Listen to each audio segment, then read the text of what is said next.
right, we should be live. Welcome everyone to Las Vegas. So, who is it? Anyone remember what happened last week in the game?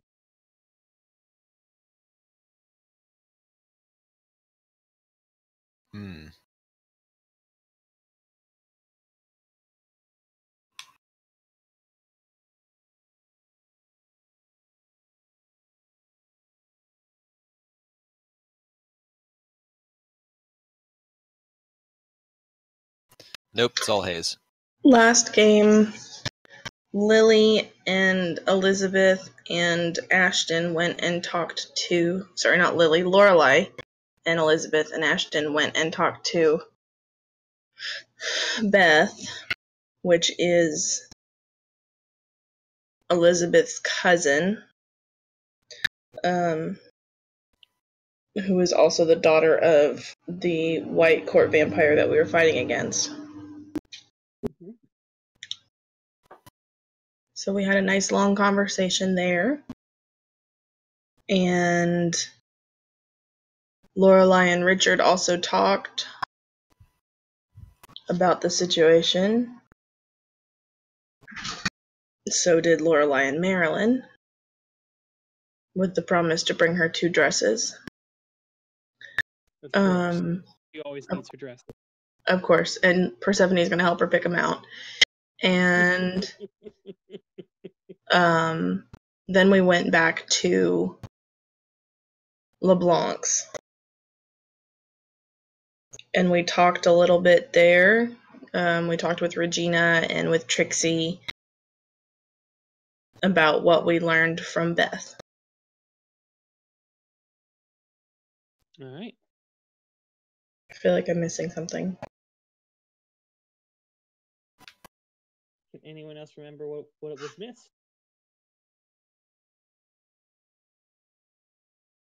There is a chip on your face for when you were in Roll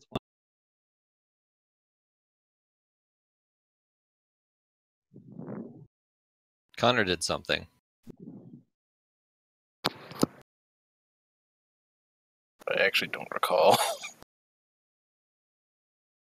Me neither, but I do remember you having a scene and things happening. Because I remember talking to... hang on, I wrote it down. Josiah, I think. Mm-hmm. I talked to Josiah, and then we all met up and...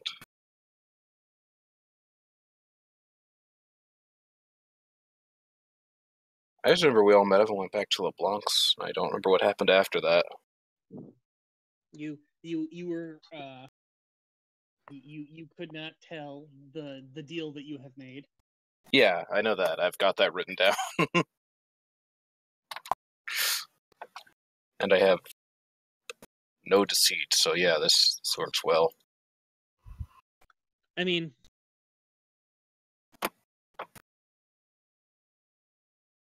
just so long as you tell no one, that'll be fine. Exactly. Yeah, I've learned a little bit about Faye. Anyway.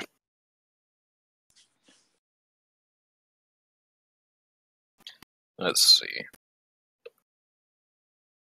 I don't remember what we did when we went back to LeBlanc's. I know we all met up and talked, and then...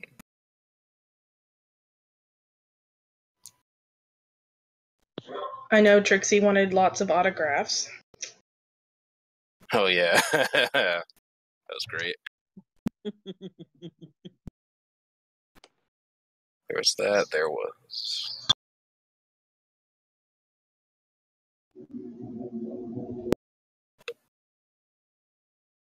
Let's see. There was that, and then we talked to...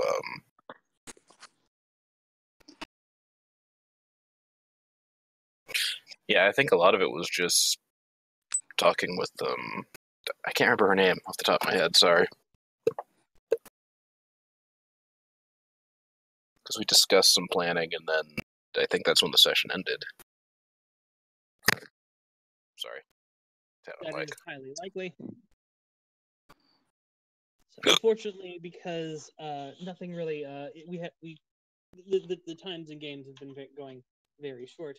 Not much has happened there. So, partially because I'm having to do things like what I'm about to do with Velia. Velia, dear. Oh boy. Oh yeah. So you, with you, because you were unfortunately unable to make it session. And the one before it. No, you were there. The one before. Well, maybe it was the one before that I missed. I feel like I've missed a lot. Oh, We no, didn't have one week. Yeah, Oh, right. maybe I you missed a week. That's right. I missed a week. It got canceled. That's right. I remember now. Everyone missed that week. So it's less important that you missed it.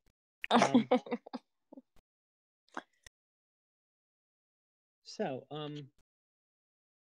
the question is now, so you just learned that Josiah is. Do you remember what you learned, or do you need me to recap? Well, he's running the poker tournament and planning for Lucky to win so that he doesn't have to pay. Mm-hmm.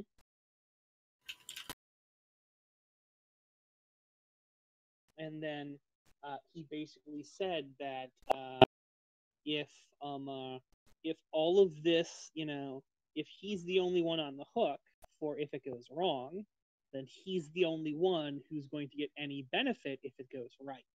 Mm-hmm. And that if, Velda wants any kind of skin in the game, she needs to pony up, basically. Yeah. So I believe you were headed back to tell Velda about that. I mean, technically you were going along with the rest of the group to go do the scene that they did, then you weren't there, so you weren't part of that scene.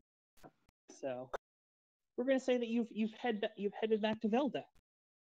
Okay. If that's all right with you. Mm-hmm. So you head on back to again, I'm assuming you're walking down the streets, or are you? Let's say you're in a town car. I'm going to say that because the place is fairly far. Would you have walked the streets of Vegas, or would you have taken a car? And by the streets of Vegas, I don't mean the Strip.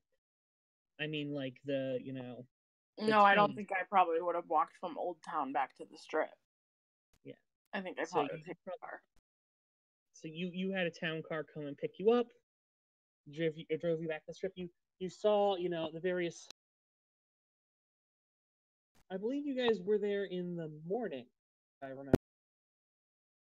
I think so. Yeah, so it's the afternoon. So the streets are fairly quiet in the afternoon.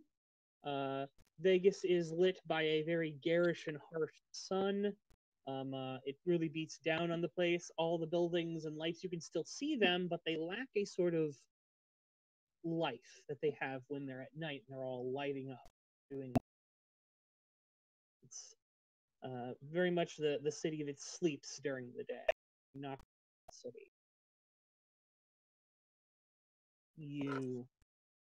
As you go in, as you step out, you step up to the large Arcadia Tower with the sign Arcadia. That it's still glowing. Like a lot of stuff on the Strip always has its lights on. It's like the one place that doesn't act. But other places outside the Strip tend to power down. They close down. But yeah, so Arcadia is still going, and Arcadia actually has a fairly large number of people who are present currently, because it has some family-friendly Dave and Buster's kinds of feels to it. So there are people coming in and they're playing the games and everything, and you can hear all the lights and all the sounds, and it's a very chaotic place, but still very opulent. You walk across the plush carpets and you make your way up, and you can see in the distance there are several of the Einherjar bodyguards standing by the elevator that takes you up to the top floors where Velda is. I'm assuming you're going directly to Velda, or are you going to go and talk to the guards? I mean, I'd probably go directly to her. All right. Your call, just let you know. FYI, I'm still not seeing you in roll 20, so. Oh, me? Yes, you or Oh, Pat. it must have logged me out. Sorry, hold on.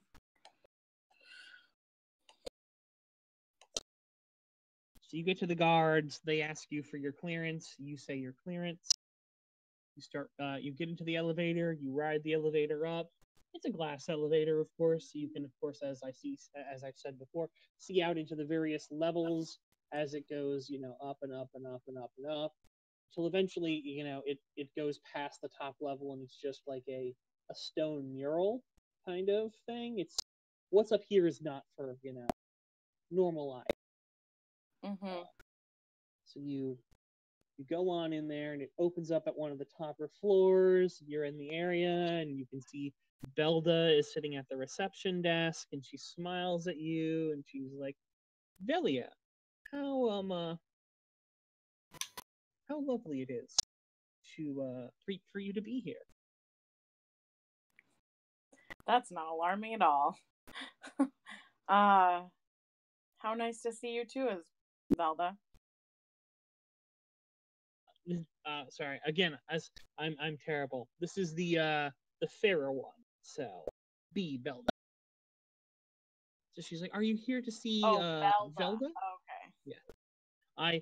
I thought I was cute when I did all this, and now I'm realizing I'm a terrible, horrible person. By the way, at my work, I have a customer named Velda. Sorry, little sidebar. Yes, I'm here to see Velda. Right? She's like, well, she's in. All right, so I just go and then. All right. You take a step in, and am I still coming through clearly? Yes. All right. Good. So you take a step in, and you open the doors, and Velda is sitting there, and she's like, "Ah, Velia, come over. See, have you done what I asked you to do?" I've spoken to Josiah. Yes. Excellent. And what did the little shrimp have to say?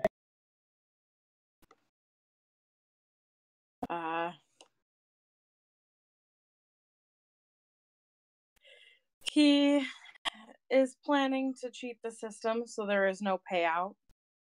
But since there is a risk, he says that the credit is only going to go to the people taking the risk. Meaning what? Meaning that if he's going to be the only one on the hook for the money, then he's the one who's going to take all the credit for the tournament.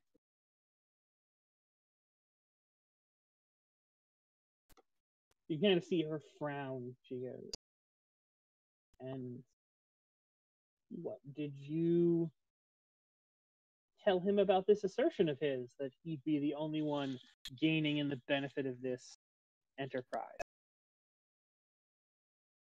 Wait, what did she say? I'm sorry. What did you make any comment about this, or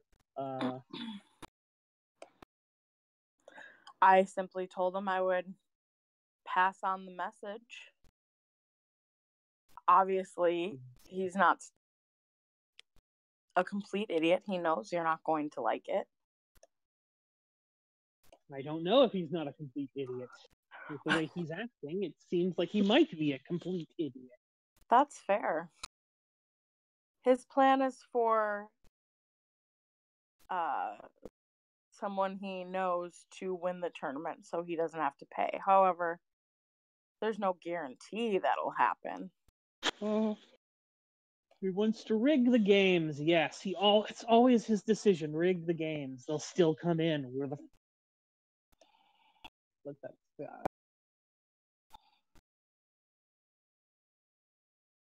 What do you think?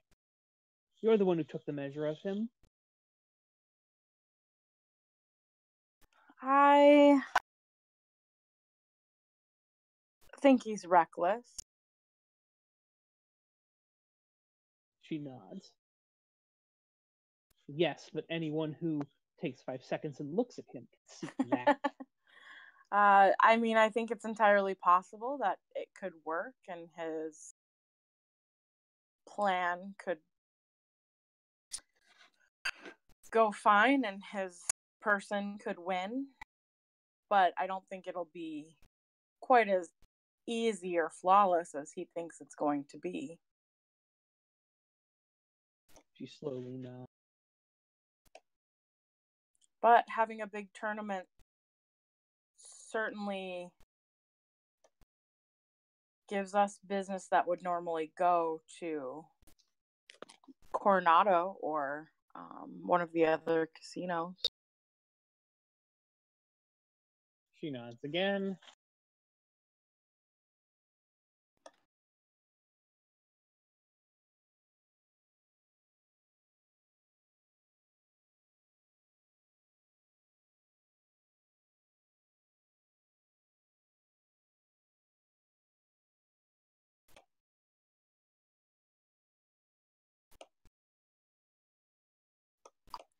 Very well, that is all I need. You are dismissed.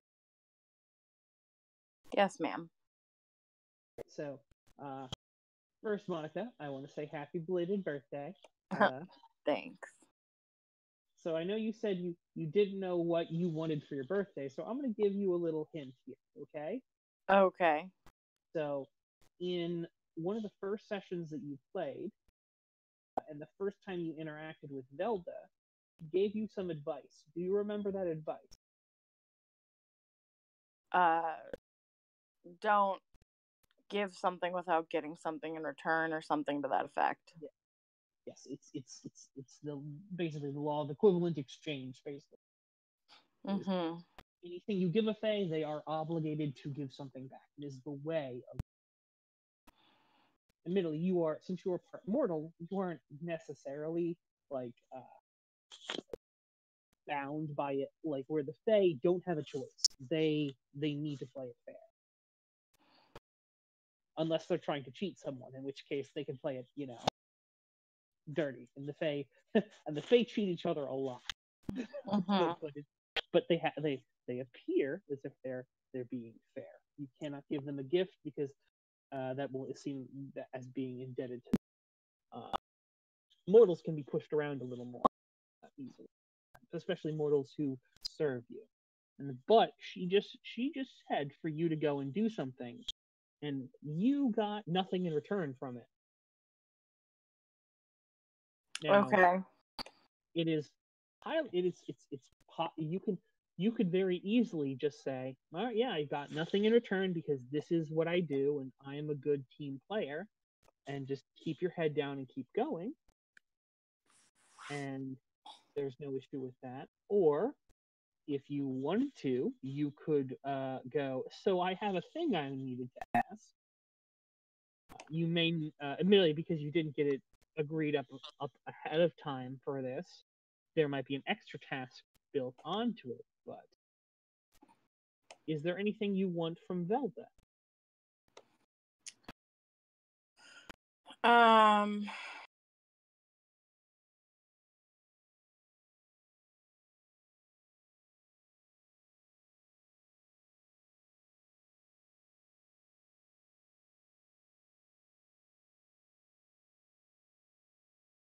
I feel like there was something the group wanted, but I don't remember what it is. Let me look. What they wanted with Velda. Huh? I was asking it to the rest of the group. Does anyone else remember what they wanted?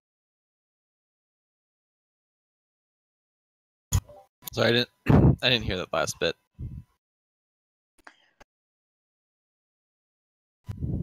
Is there anyone else who remembers what the group wanted from the head of Arcadia?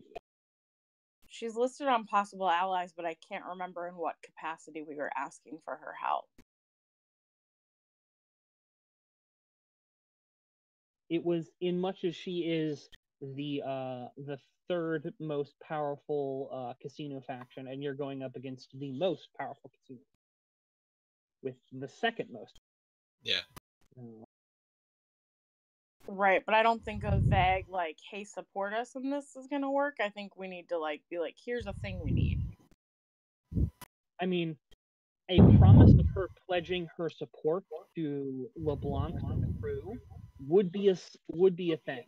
Admittedly, Okay. it is something that she can.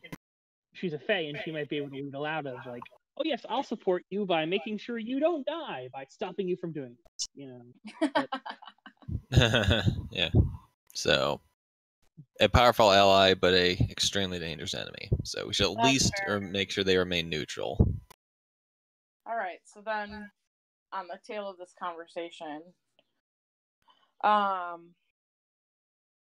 that note, where this poker tournament would take business away from our competition, and now that I've delivered this information, perhaps you'd consider aligning with the group trying to take down Coronado.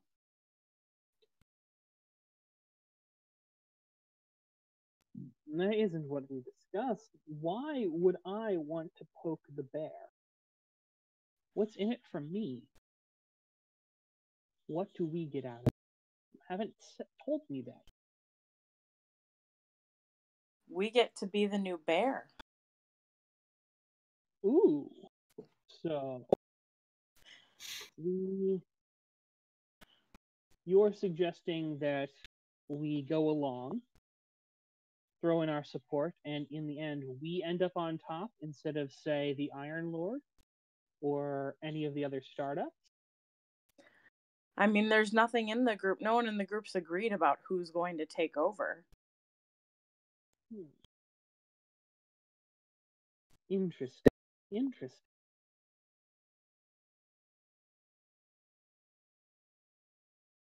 Very well. If you can get me a pledge from whoever leads this little motley crew of yours, saying that when it's all over, Arcadia will be the seat of power in Vegas, and I, the one who's at its head, shall be the one in charge, then you have the support of Arcadia and myself. Duly noted. I will see what I can do. Although, again, I will say that you must be careful, because if it were to go poorly, I do not want this washing back on. Well, again, no risk, no reward. Are you siding with that little I shrimp? am certainly not siding with him, but it is a general rule of thumb in the world. Nothing worth having is easy to get. Nothing ventured, nothing gained. Yes, Correct. You are very true of that. Still, well, there is another saying. While chasing a fox, you must be careful. A fox chasing a rabbit must be careful to not run into the bear's den. We must make sure we do not put our necks too far out. I'm willing to gain my support, especially if it's just in the guise of your own interests. I will free you to do this as you wish. Okay. You have my leave, so long as nothing officially comes from Arcadia. Anything like that, you must run it. Mm-hmm. All right. Of course. And with that, sorry, is there something you want to say? No, I just said of course. And with that, she says, if there's nothing else, I have other business to attend to. All right, then I'd leave. All right. Stand up and leave. So everyone else is there. at you get a message that says that everyone else has met at LeBlanc. Are you headed to LeBlanc's, or are you going to be headed somewhere else? Yeah, if they're still going to be there, then yeah, I'll go there. All right, so here's the thing. All right, so you've completed a task, Velia. So I am going to give you a minor milestone. All right. So what this means is right now, if you want to, you can either swap 2 of your skills, or change one of your aspects, or I believe rename a. This is how character advancement works in this game. There's various milestones that happen. Usually minor ones. You'll get at least 1 minor milestone at the end of each game, which lets you adjust your character a little bit. And if you do something big and important for your character in a scene, that can be a milestone also. Like this, you completed your first on-screen task for Velda, and actually got her to agree to what's it called? Help these people out. So if there was anything you wanted to change, you could do that for right now. Does that make sense? Yes. I'm going to pull one thing up. I guess city.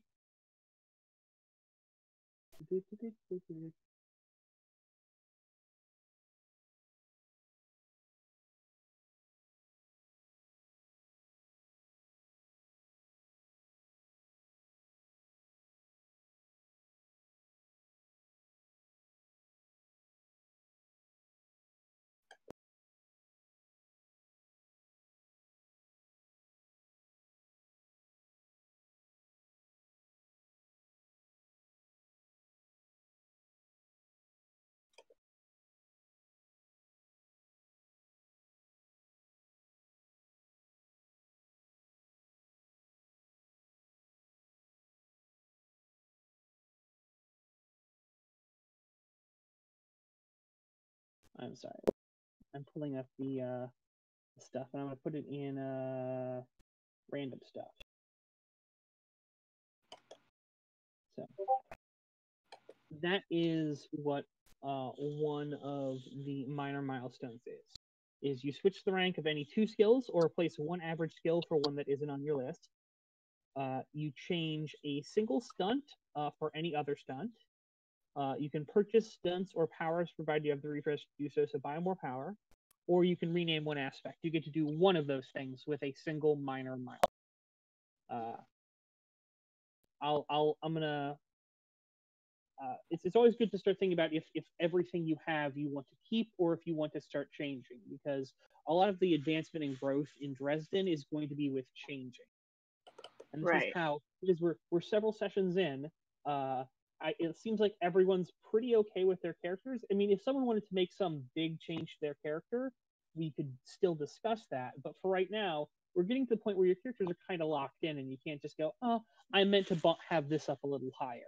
Right now, character growth is only going to come through these milestones, if that makes sense for everyone. And now we have, so we're going to go on with, admittedly, just Connor's, what's it called, making a deal with Josiah should have been a minor milestone, but it was back kind of in the, anyone can change anything around at this point, and I really don't care. So, but right now we're about 6 games in, it's getting into the, your characters should be what they want to be, if that makes sense. All right, so.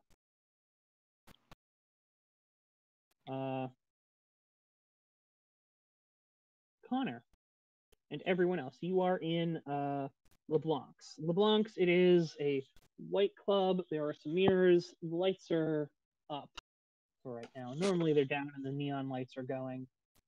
Regina pulls Elizabeth to the side and asks her to go see something, and she's sitting there with all of you.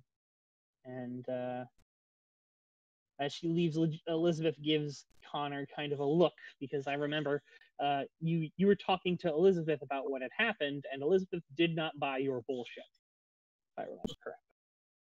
So that occurred.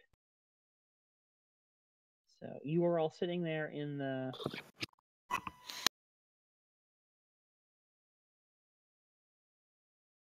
city when Velia walks through the door.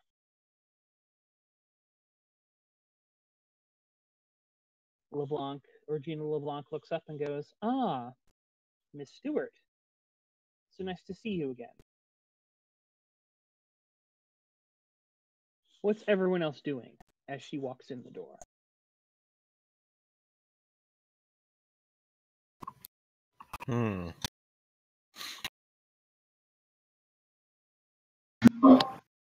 Is Manfrey here? The character, not the player, obviously. He's probably not like he may be around, but he's not in the room right now. Just okay. Easier. What time of day is it for all of us? We're gonna say it's afternoon. Okay. So your daughter is probably in school, right? Or with her tutors or whatever.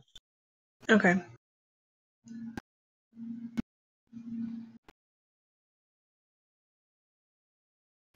All right. So I'm probably discussing. Ashton's probably discussing Connor the tactics they are going to use to work over the author.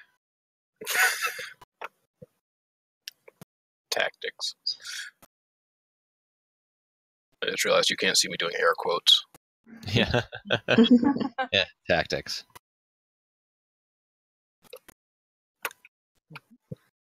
I'm assuming you also had tried to send out the invitations for your show this upcoming evening to the High Rollers? Yeah. All right. So here's the news that you got. So, Jonathan Burton has accepted. Okay. So has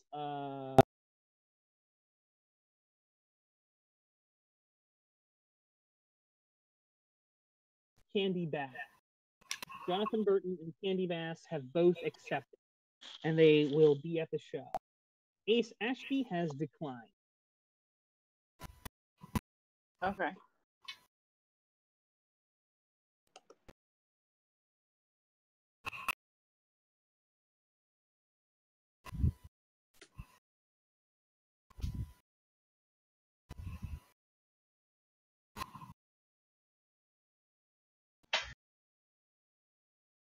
All right. So, what is Lorelai doing? I think she would be speaking with Elizabeth and Regina, just getting to know them a little better if we're in a kind of a lull in the planning stages for whatever. Lull in the planning. Elizabeth has walked off to handle something. Okay. So just sitting there with Regina. Regina's like, "Oh, you've got lovely red hair. My girlfriend had red hair. I miss her." It is hard to be away from those you care about. You remind me of her. Something about it.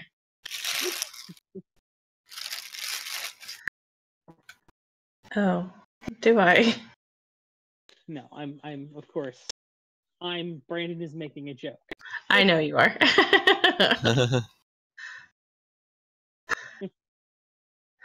She may be showing Regina her daughter just because she's very proud of Persephone. And she looks at the photo. She's like, "Oh, she's adorable. I'm sure she's lovely." Blah blah blah. Regina is schmoozing like no one's business. She's like the queen of this. It's like, no, yes, tell me about your kid. Now, of course, Lorelai knows better than to get she's not sharing social security numbers type security, of course. But I mean, what's their bank information, you know? Yeah, so she is, but she's telling her a little bit stuff that other people already know or that would be easily accessible anyway. I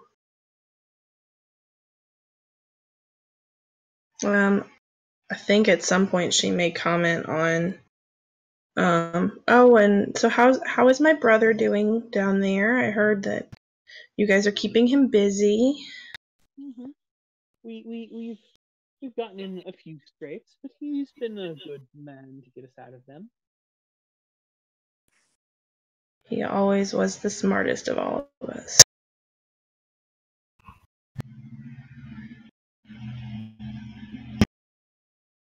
Ah, Velia.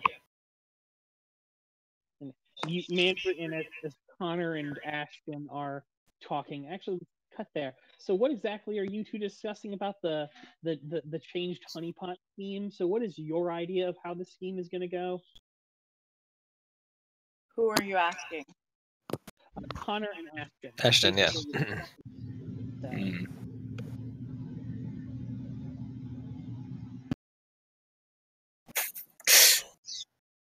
I'm just thinking about it going, yeah, we're going to have to basically have Connor be the wingman and talk up Ashton as much as possible. Yeah, but how do you do that without being completely obvious? Should we maybe do like a bait and switch? Where like, you do most of the actual lifting, and then you say, oh, damn, I have to go. Here's Ashton. That may wind up backfiring if we do that, though. We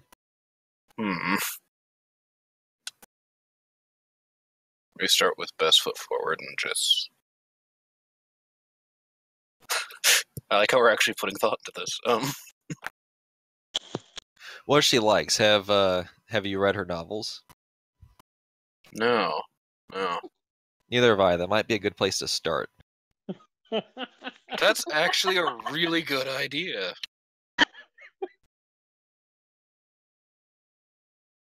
So at least that'd be a viable start to the conversation, rather than just, being some random junk ass at the bar. Yeah.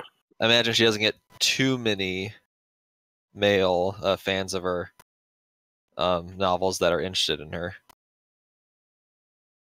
But what do I know? I could be wrong. all right, so it's at this point that Regina sees Velia walk in, and she kind of looks over your shoulder. She's like Lorelai. So you're there, and you guys can like kind of hear Ashton and Connor talking a little bit as they're they're a little far away, and it's like she's about to turn and say something when the door opens and Velia walks. And she's like, Velia, come sit down. We have much to discuss. Much to discuss. So,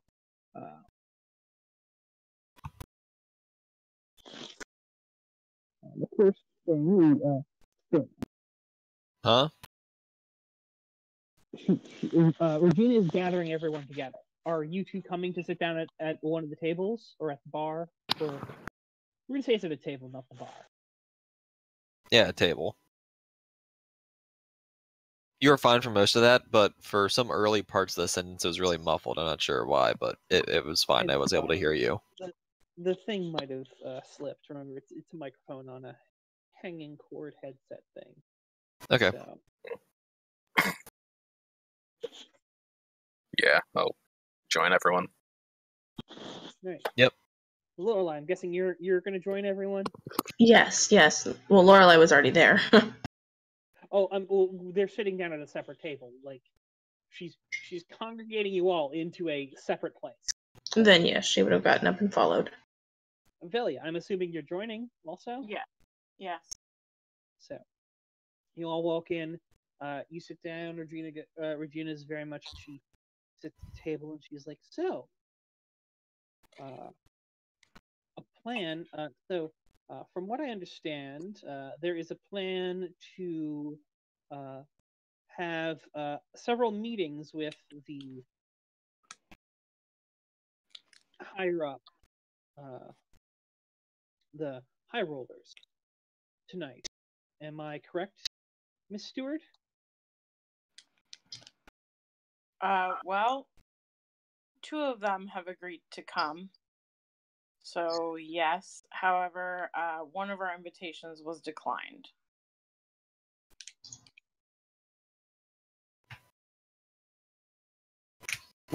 2/3 are better than nothing. Agreed.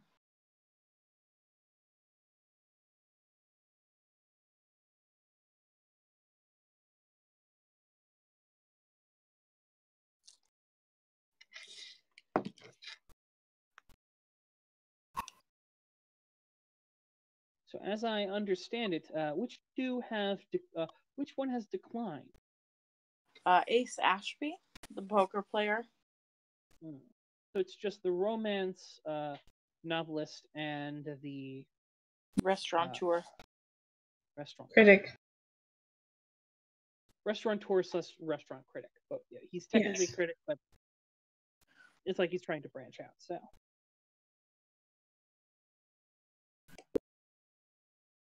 she kind of nods, and she's like, "Oh, well." And so it's just so I can go over the plan. The plot was that the gentleman would handle the lady, and the ladies, and I believe your husband, Miss Mallon, would handle the gentleman. Yes. That is a fair plot. I believe that will work. They sort of have the sort of ruggish appeal with it. Yes. I heard you two discussing about your plan. Please do tell. What is your ploy for gaining the attention of Miss Romance Writer Extraordinaire? Well,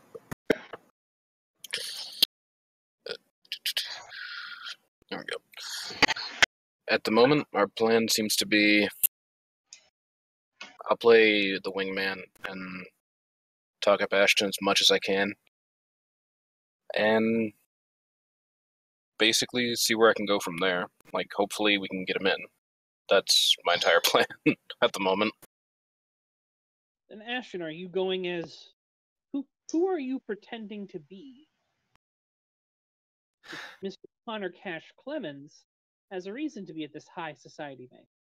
Are you just his friend? Yeah, I don't really have an alias at this point. To be honest, I'm kind of wondering if maybe we should come up with a different plan, because, most of my life has been living on the edge of homelessness and avoiding the debt collectors. Haven't had too much time to woo the ladies. I can understand that. So a question with you, Travis.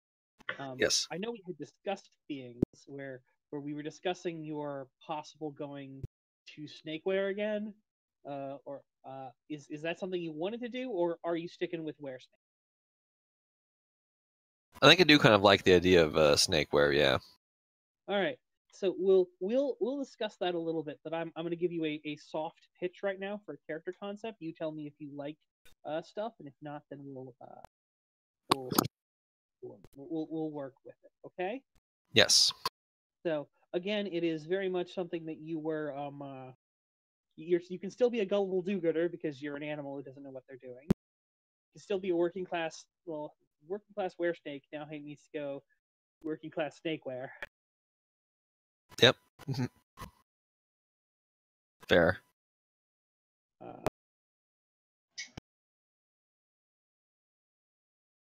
Jack of all trades, master of debt might need a little bit of a change because you get to discuss something more about your wild nature as an aspect.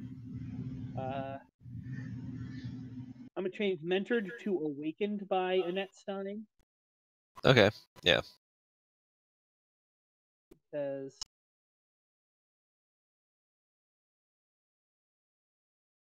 she's likely the one who raised you up out of your animal intelligence and taught you how to become people. Yes. Because she can do that. You can still be a slippery little snake that has friends in many places. Say not most, many places. So the idea is you were a snake. You've been spending some years. She's been slowly trying to teach you how to do that, but still you have some like sneaky tendencies. Yeah. So Regina is going to look at you and go, "You are an exotic one. I'm assuming you have told everyone in the group that you're actually." Yeah, it's a fair assumption, particularly due to his honest nature.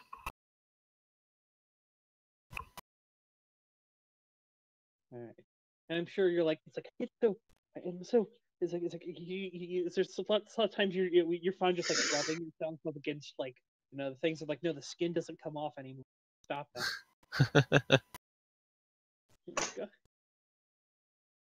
I feel so confined. Don't tear your skin off. Don't do it. You don't molt anymore. Well, you do in the other forms, not in this one. Yeah, it's so weird. Like, how do you get larger? I don't get it. Anyway, so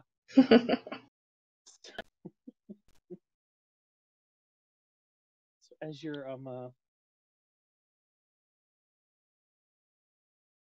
So yeah, human courtship was not one of the talents I was was not one of the socialization strategies I was taught by my mentor. Well, that might be another reason to read one of her books. You might learn something. Yeah, that might be another reason. Snake, How to Love by reading trashy romance novels. But trashy paranormal romance novels. So it really works.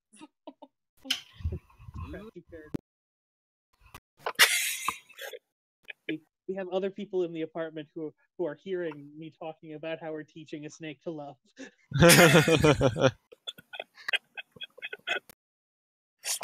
This is great. This is great. I love Ashton so much more.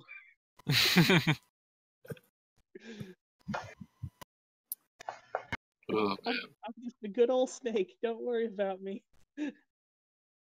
All right, so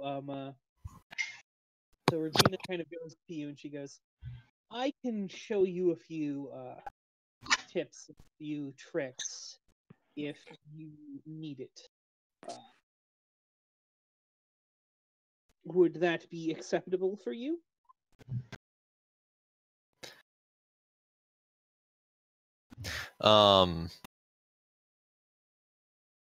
Yeah, looks at Regina slightly wide-eyed and is like, "Yes, very much."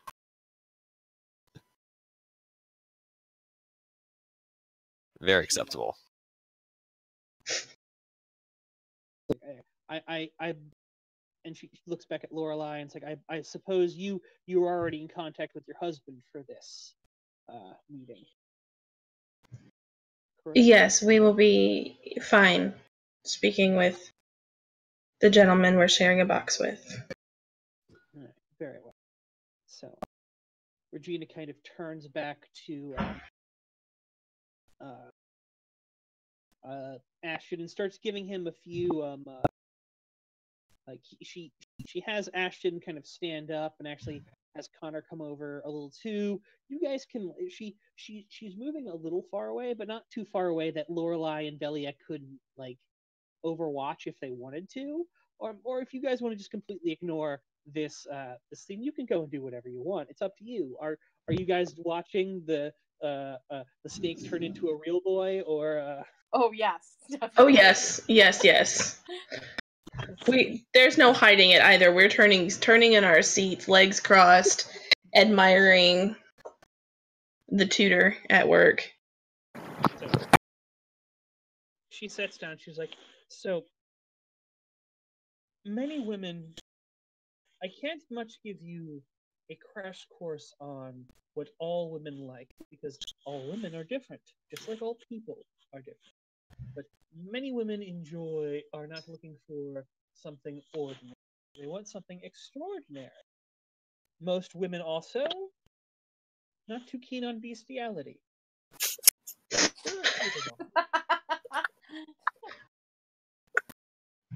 Referring to the fact that you're a snake would most likely be a detriment in this case, but your animal instinct to mate may be of use if you can control them. I'm sure you have felt the need to procreate, much as the displays, the dances that your kind tends to do.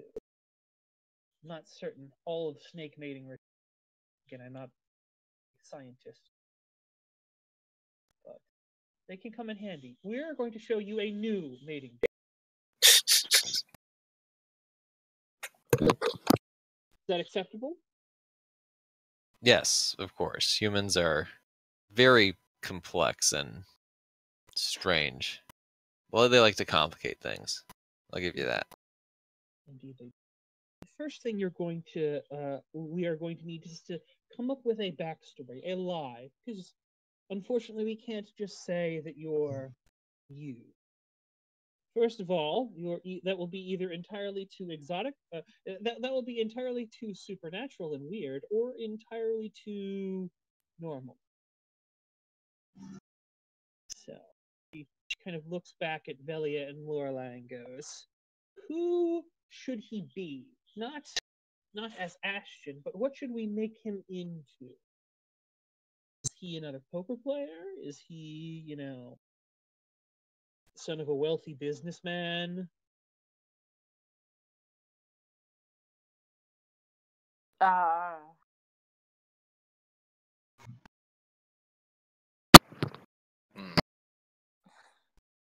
See, maybe I'm crazy, but I disagree a little bit. I think there's a lot of girls who have crushes on the werewolves they read about in books, and this is just a little bit weirder than that. True. And I think it could be an opening to say, maybe not necessarily tell her everything, but hinting that he has something less than average about him as a way to connect with her might work, since that's what she writes about. Something more than average, you mean? If he's less than average, that would be different than average. Did I say less than average? I thought I said I'm tired, sorry. Yeah, well, something more than average, or something unique about him. Normal. Less than normal. That's what I was trying to say. More than normal, less than normal. Unique. Meets the eye. Yeah, there we go. Maybe not telling her all, but just telling her something might pique her interest in a way that just the average human might not. You don't make a career writing about this stuff if you're not interested in it. You can see Regina, and she's there, and she's listening, and she's got her finger to her mouth, and she's sort of tapping it gently. She's nodding and nodding. So, Ashton, question for you. Given that you are, as you are now, are you still very flexible? Well, in this form, not really. I have better senses, I believe, than most humans, owing to my origin. Okay, but your flexibility didn't necessarily come across with you. Tell me about the wilderness, Mr. So can you say that again? Tell me about the wilderness, Mr. Ash. What do you know of it? That's me also asking what's your character's survival skill.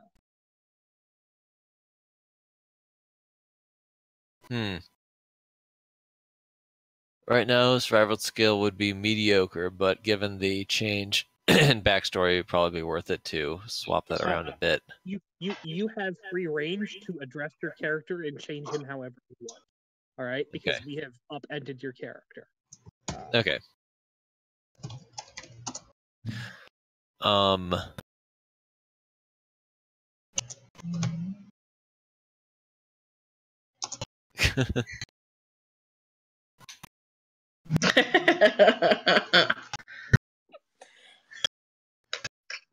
Yeah, I think Oh, I probably want at least good survival.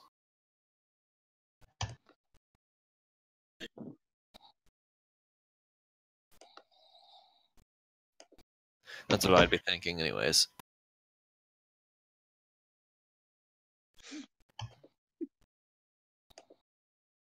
Sorry, I'm reading the table talk now. Yeah, that's good. I just noticed I got 2 snakes for putting that.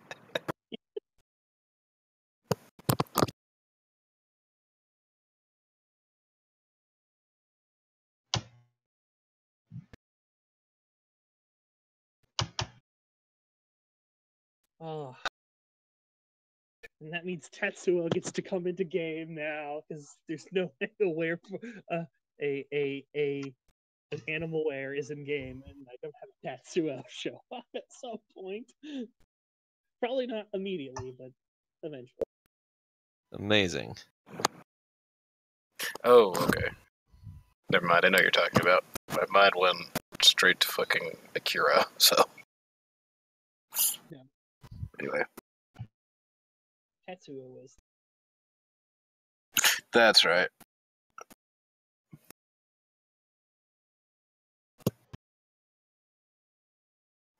What the fuck? I just typed in snake into the GIF keyboard. I'm happy. I'm not displeased. This is great.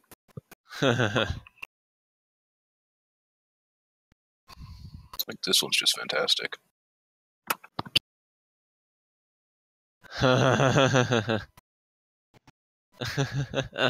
What? I don't even know. It's great though. That's amazing.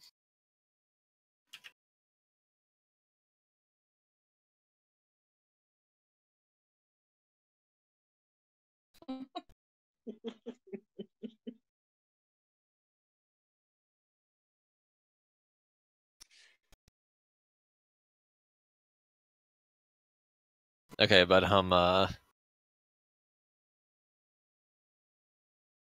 see, back to the conversation. Regina asked what Ashton knew of the wilderness of the.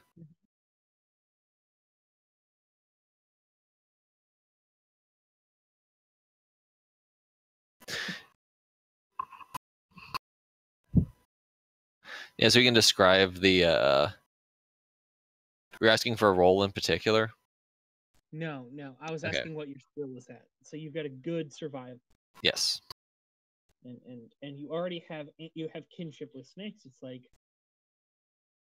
So you can describe in Good. great detail the Mojave, how it the grandness of it, the dangers.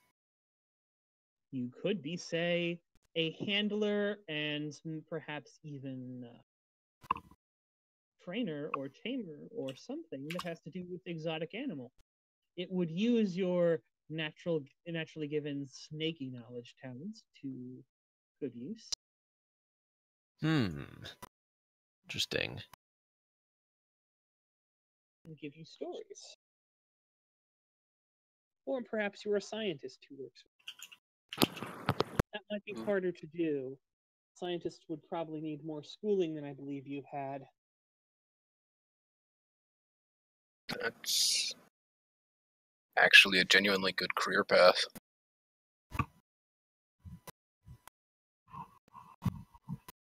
A snakeologist. I'm not sure what the word for that would be. I want to say herpetologist, but I don't know if that's right.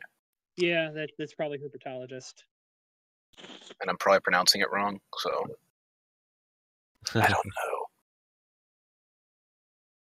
It's herpetologist, studies reptiles and amphibians. I don't know. And that's possible. Or you could just be someone who works at, a sort of outdoorsy person who works as a ranger or something. Something manly. That's another thing. Just something strong. Kind of looks at what's your might score at? Might is 3. Might is Oh, Or sorry, okay. great. It's actually 4. 4. 4. Oh, all right. No more repeats of goddamn, but I can't move a goddamn couch. So you are. Healer. What's your athletic thing? That's good. Good. So your athletics is at good, and your might is at 4. So you are a specimen. Like this little scrawny man picture we have here does not do justice to like what your guy is. Like you're like you could be weedy and scrawny, but you're strong. Like Ooh, I could beat you in an arm wrestling contest. Maybe. I mean, Well, you could fall if I don't have the might for it. yes, you could very easily throw an arm wrestling contest with him. But she's like, but Regina kind of raises her hand and goes, an arm wrestling contest would be probably too gauche to have in front of you. But perhaps you're his workout partner. You help him train. You help him take long. You guide people on hikes through the wilderness. I'm sure you know much of the Mojave. Indeed, most of us knew to avoid the human trails. They could be rather violent, to say the least. Now you have command of all things that are mortal. You are one of us.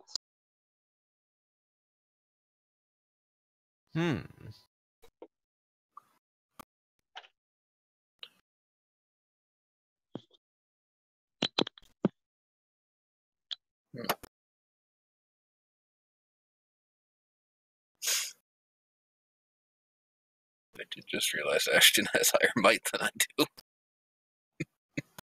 That's amazing.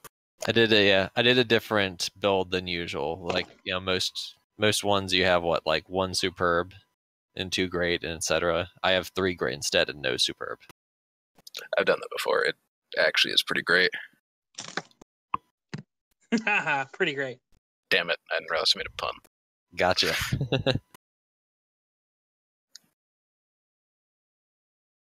Oh well.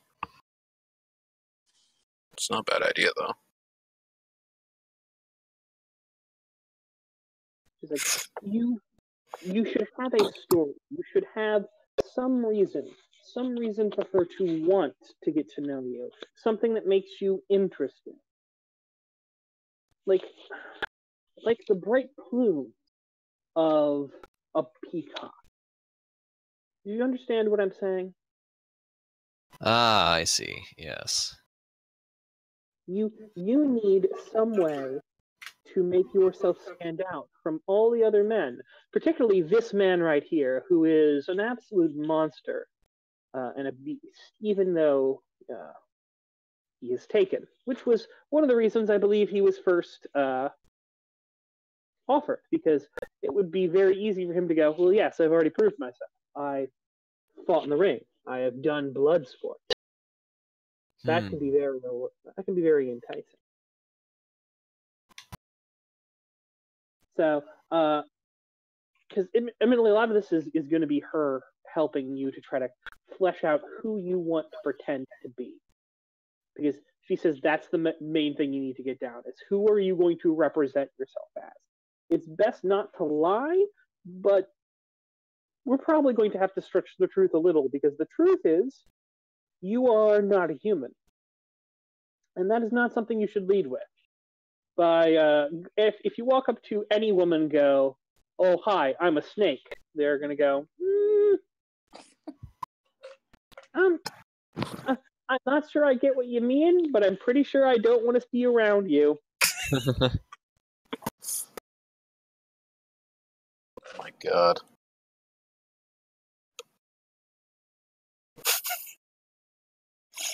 Yeah, that's how you get the crazy homeless man treatment.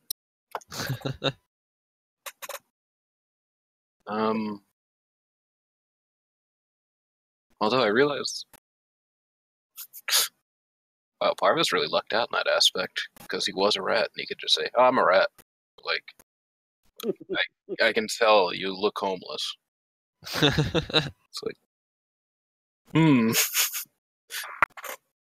Anyway. Interesting. Because, yeah, he wouldn't pass for a poker player, but he knows a ton about the deserts, knows probably more than most people about snakes.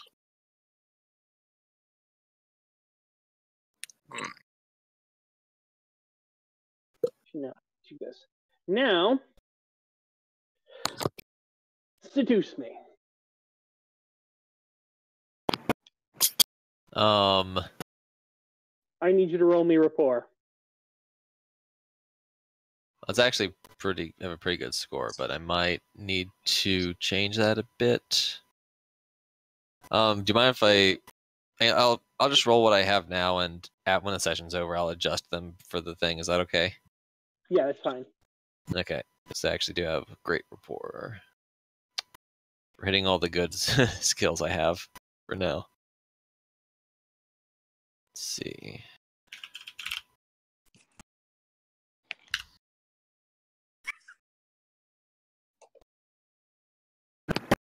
Nice. So she nods. You explain to me a little bit of what it is you do. So I'm.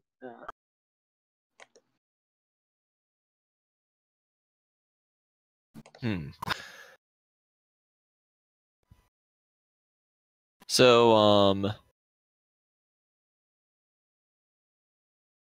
Ashton will sort of, make small talk, comment about how, ask her what she does. I'm sure she'll respond saying like she owns the club, and he will praise the club, saying, "Oh wow, this is very fantastic. You must do a very good job," stuff like that. Mm-hmm. Then try to You see her smile, and she's kind of like starts running her hands through her hair a little bit. She's like, "Well, yes, I do."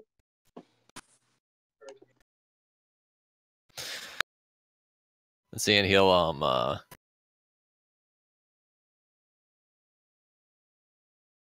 try to make like casual contact, like a brush of the shoulder, stuff like that, and just sort of go on into the how they had just discussed that he would explain like what the ranger bit, like so you've explained what you did, here's what I do. Roll me deceit. Oh no.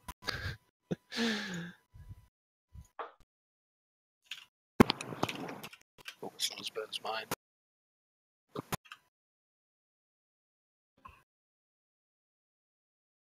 Uh-oh. Oh god, it's as bad as mine.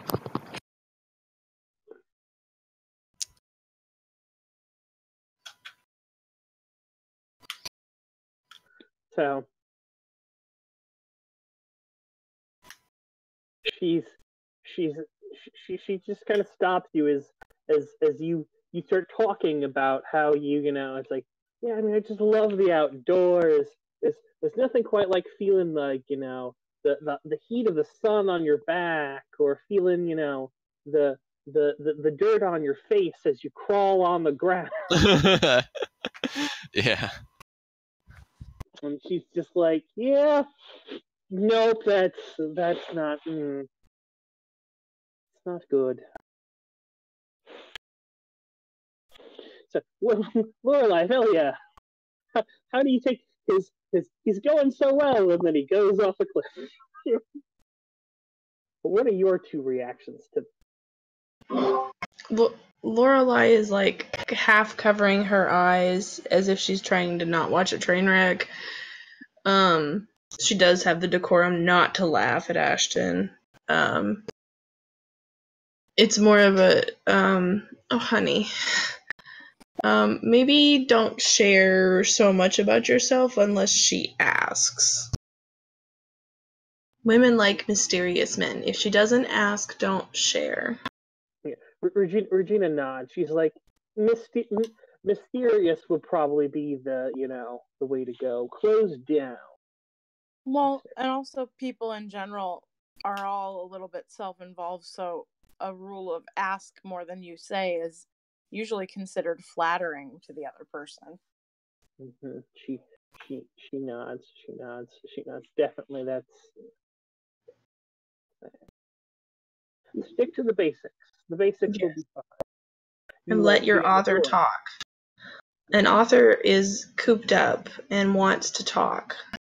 If she's willing to, let her talk. Mm-hmm. I see. It's very, very complex mating ritual. Indeed, it is. Some would say humans have the most complex mating ritual of all the mammals. It's very, very true. You add magic in there, it doesn't make it any easier. Trust me.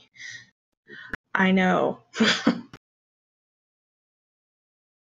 She kind of nods. She's like, some magic does, but I understand. She just kind of smiles to things. Like, anyway, I believe that is probably the best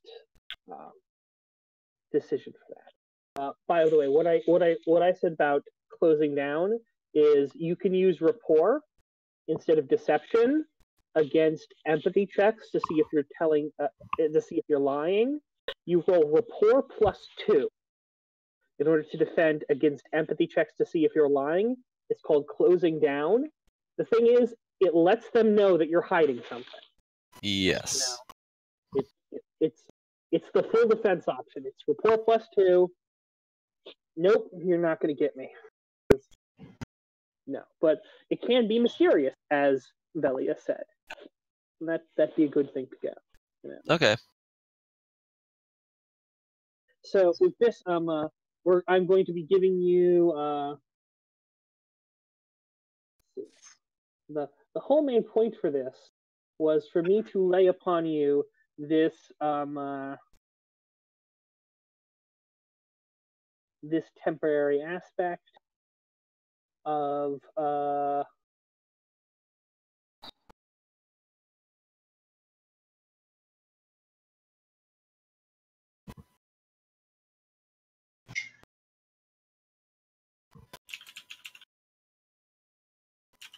you have a seduction lesson from Regina. Right.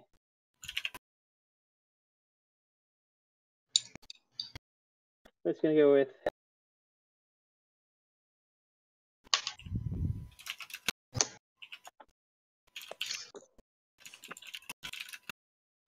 Regina's seduction lesson. And since 2 other players chimed in,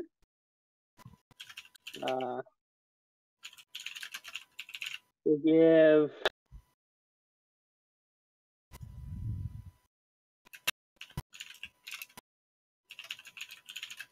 what was Lorelai, what did you say for him to do? Maybe not share as much and to be mysterious and to let the author talk.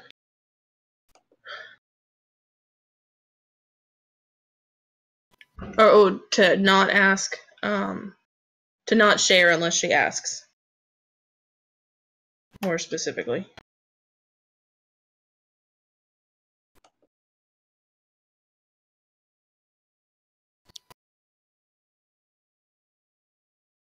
Be mysterious, ask, don't tell.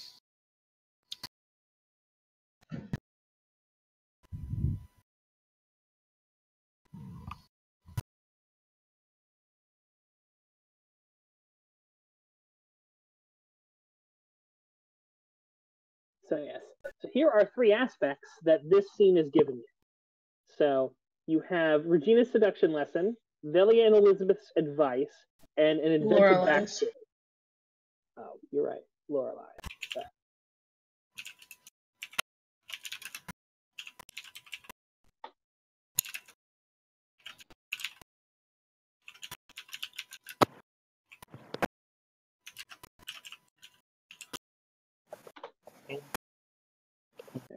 Velia and Lorelai's advice, the Regina's seduction lesson, Lorelai and Velia's advice, and an invented backstory as 3 aspects you have on the scene, and they all come with free tags. So you can use them once Wow. Okay. Because I could have gone through and I could have made these rolls, but we're not under a time pressure, so it's just easier to declare that they're here. Okay.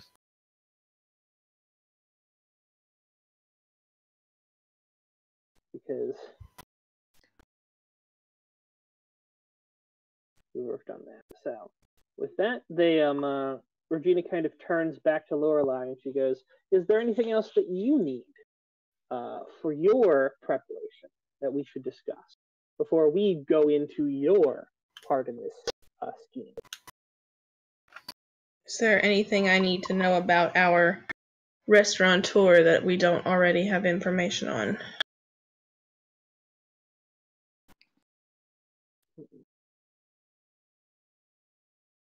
I will make a contacts roll.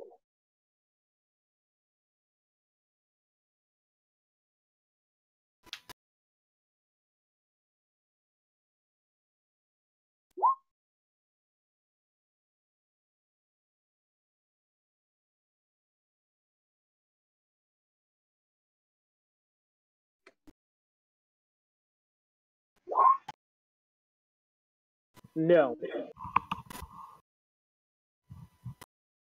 Okay. The man is known to have very fine tastes. Other than that, he doesn't. Regina hasn't been able to find anything about him. She doesn't have the network, and also she has been busy. So Okay.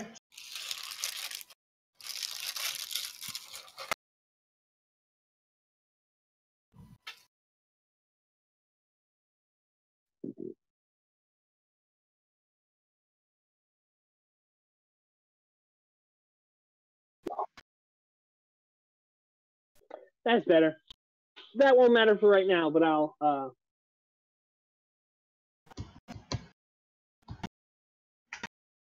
So.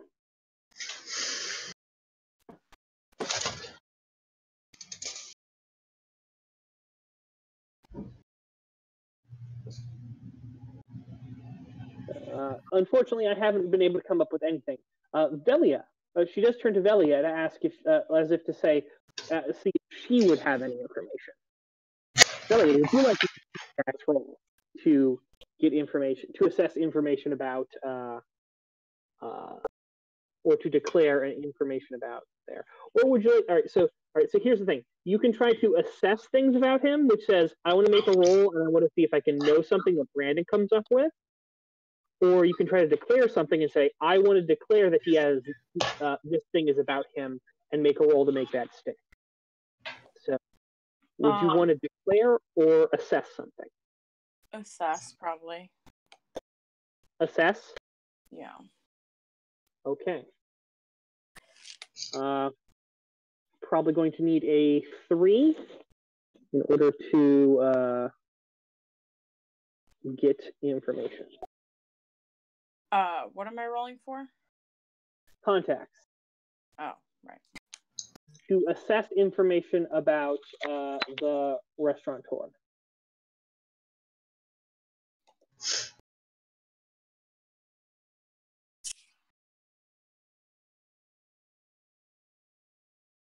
All right.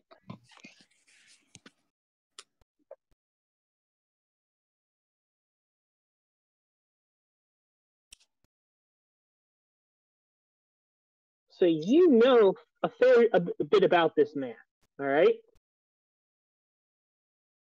Okay. You know that he is, while he is very upper crust and very, well, he's very well renowned. He is,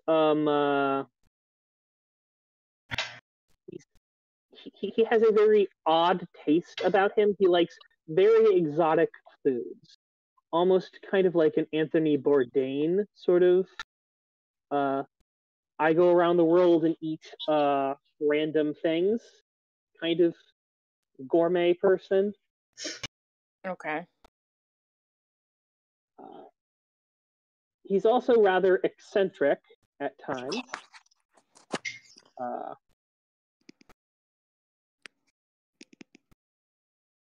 And very much loves living, loves everything to be very big and boisterous.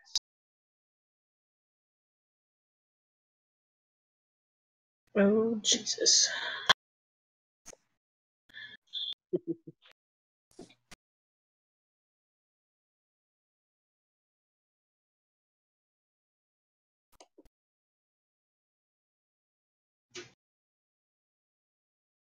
He considers himself very much an artiste in things, and anything that he would put his name on would need to be very high end. He is. It's almost like he is almost more well suited towards opening a place at the Alabaster, which is all about the decadence and the what's it called, and the show and the pomp and the circumstance, than at the Bastion, which is more about delivering a good what's it called to being way more commonplace. It's almost like the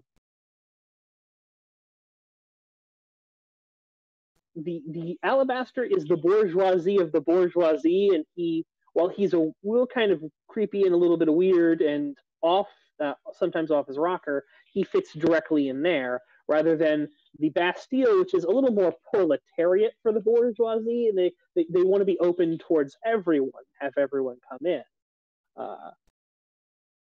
And that is definitely not his style. So that is something that you know. Velia, are you relaying this information to the rest of the group?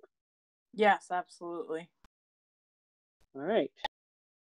So Lorelai, what do you, after hearing this, and you guys are supposed to steal this man away from the Alabaster? Yeah, Lorelai's first words are, well, fuck.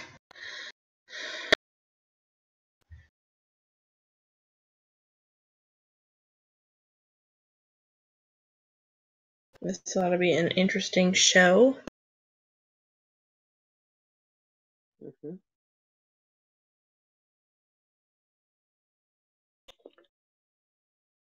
Regina nods. There is a man who goes up to the door and waves. It's Armand. He's like, Miss Malin. Mr. Malin is here.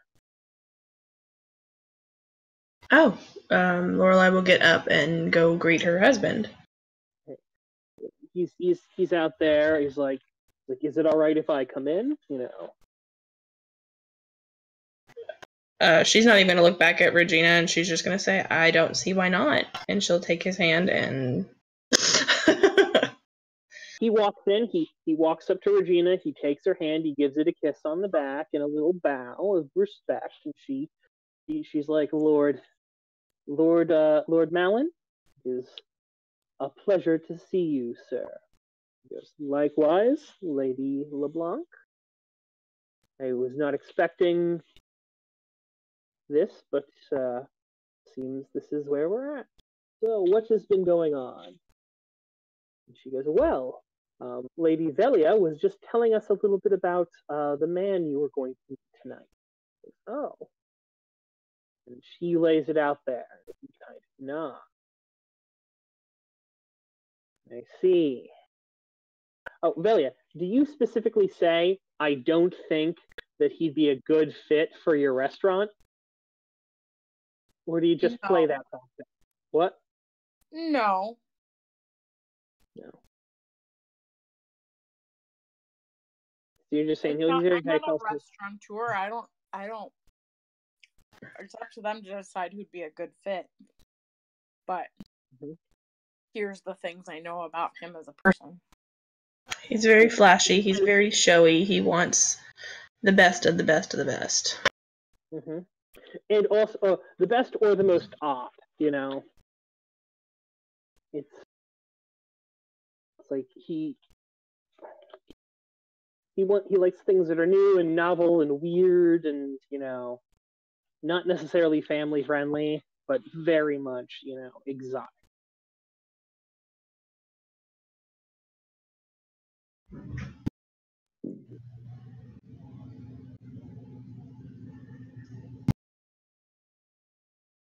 He kind of nods.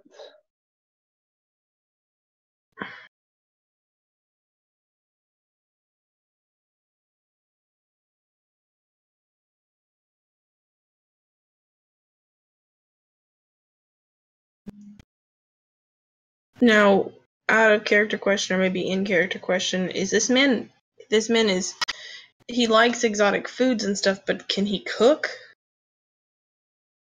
Or is he just looking to get a restaurant going? He would likely be not the chef. He would likely be a restaurateur, as in the person running the restaurant. Or Okay. I just wanted to make sure we were on the same page with that. Okay, I can play with it. I can run with this then. Whew. But anything he puts his name to, he will likely want to have his reputation behind. He will likely want certain things, which has been outlined by Melly. So Richard Mellon kind of nods. He goes, "Very well." But I believe it is. It seems like it is growing late. Should we not be heading over to prepare for our meetings, Miss Stewart? I'm sorry that it broke up a little. What? Basically, that was the NPC was asking if there was anything else we needed to handle, or if we should move on to them actually having their meetings with these people. I mean, I probably need to go get ready for the show because that's my day job. Yeah, Regina kind of says, "All right, very well. I wish you all the best of luck." She puts a hand on Ashton's shoulder. She's like, "You're going to do fine. Just make sure you're calm. All right? Don't lie. Be yourself. Try to be as genuine as possible. All right? Just don't overshare." Yes, without oversharing. Okay. Because you are genuinely a wonderful man who she would be lovely, who I'm sure would be lovely for her to have any connection. Don't force anything. If it doesn't work, it doesn't work. Understood? Yes. With that, she leaves. You go out. There are two cars that you can. There are a couple cars that you guys can all get into and go. Richard Mallon has Lorelei in a private car. They get in and they start headed over there, simply so it doesn't look like you all show up together, which would be super suspicious. You each arrive individually instead. If that makes sense. Yep. Right. So in the car, Richard looks at Lorelei and goes, "How do you feel about us trying to please this individual?" I have a feeling we will be able to attract his attention. Keeping it will be the challenge. Mr. Burton is somewhat known. I had heard somewhat of his eclectic proclivities, but I had hoped that perhaps they were a little over exaggerated. But it would seem that I am not. I am all for something creative and new, but I do not want to put our name behind somebody who is serving bugs to children. Indeed, that is very much more something that the Alabaster would do. He pauses for a second or goes, or possibly Arcadia. Possibly. Perhaps you and I need to have a chat with Velia and perhaps the head of Arcadia. See if instead the plan is to get, as much as I would love to have these high rollers in my suite, I'm willing to see other people elevated if it lessens Coronado. Of course.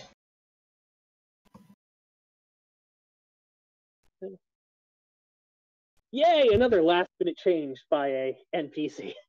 Comes and goes, what about this idea instead? Oh yeah. I'm not opposed to that. So, you get there. While you're in there, Savelia, as you're traveling back, you get your phone starts to ring. All right. Okay. There's a little circle inscribed in the car. He just puts his blood on it, and just sits in there and pulls out his cell phone. Or better yet, it's a circle inscribed around Lorelei that he just puts his blood on, and then everything's fine. Don't cross the circle, honey. Of course. She's gonna sit back and wait. So he goes, Velia dear, we have I've discussed it with my wife, and we have a suggestion. All right. How would Arcadia like a new restaurant with one of the most famed food critics as its owner / restaurateur? I'm not sure. It's not a terrible idea. It's a little last minute to be changing our plans, though. Indeed it is. I'm worried about him fitting in with the Bastion. Bastille. Bastille. Just go ahead and say it. You're worried about Lorelei killing him in his sleep. Apparently my wife thinks she's going to kill him in his sleep, which I was not aware of. That was out of character.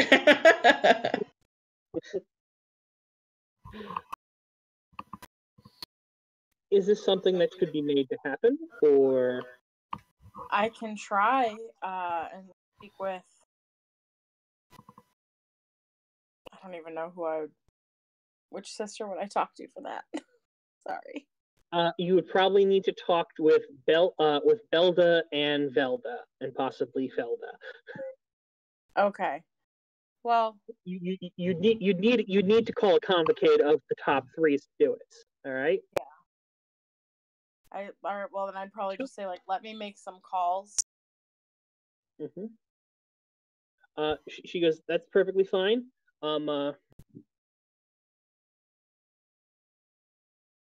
You can tell them that I am willing to assist them in this endeavor for a like favor later. Duly noted.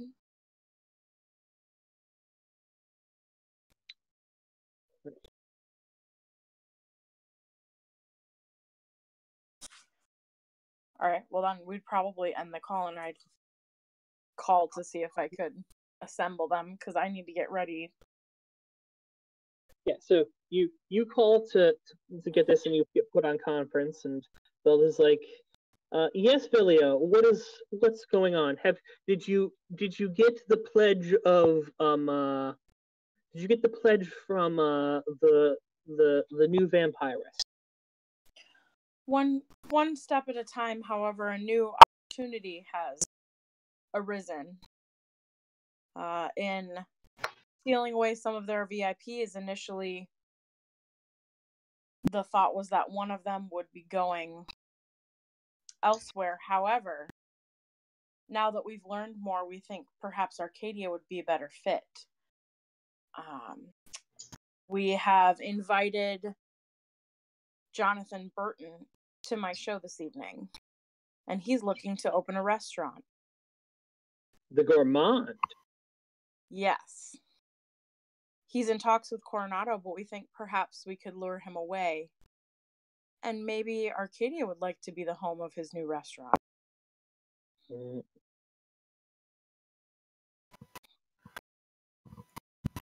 Belda, what do you think? She's like, I think it could work. It would be difficult working with a mortal, but could be done, I believe.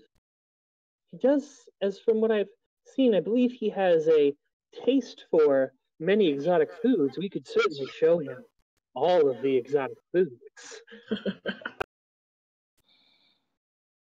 Very well. Who is this deal made with? Well, originally we were going to have Mr. Draper. No, Malin. Malin. You're right. Sorry. Mr. Malin approach. However, we think perhaps Mr. Burton's tastes are a little too eclectic for that. Mr. Malin would be more than willing to help convince him to come here to Arcadia in exchange for future favor.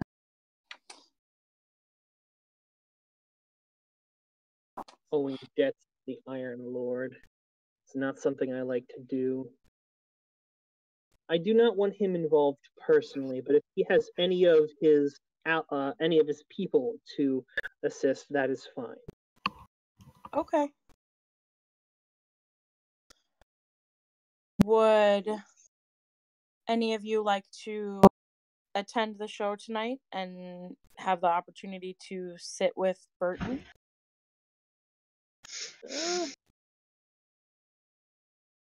Perhaps. Not openly.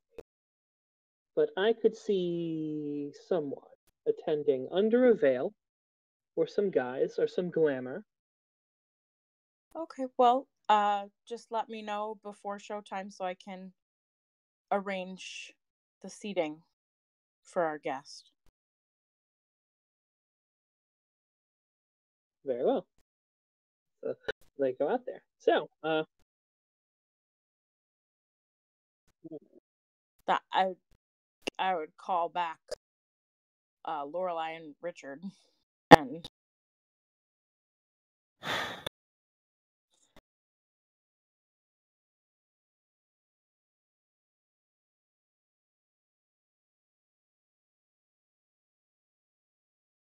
all right. So Richard's like, very well. How did it go? they're certainly interested. They're a little hesitant about owing you a favor. And they said they said that they're fine if you want to send one of your people, but they'd prefer not to have to deal with you directly in person. I'm sure my wife can handle that. That was my thinking as well. I suppose I'll show up for a bit and then go away on business, and you can have this there.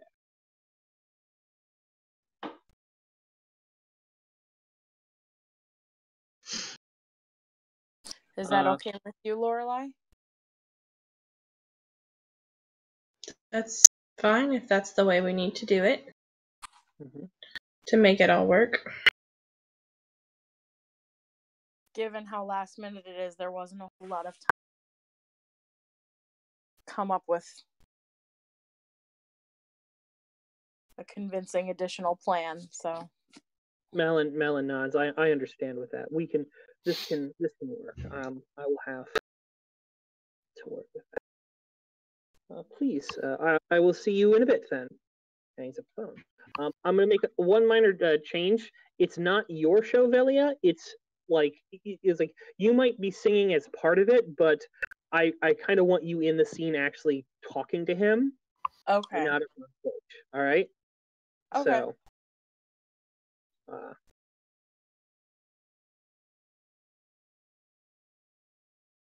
So, with that, we're gonna move to the show. So everyone shows up. I'm gonna Velia, I'll handle you for a little bit, if that's all right, to sort of describe the things that everything's going to get everyone in place. Okay. If you don't object. If you do, Yeah, I'll let you go handle for it. yourself. You're good. Go ahead. So yeah, you go backstage, you get all dressed up, you make sure everything's going on, you listen to your mom complain a lot because that's what she does.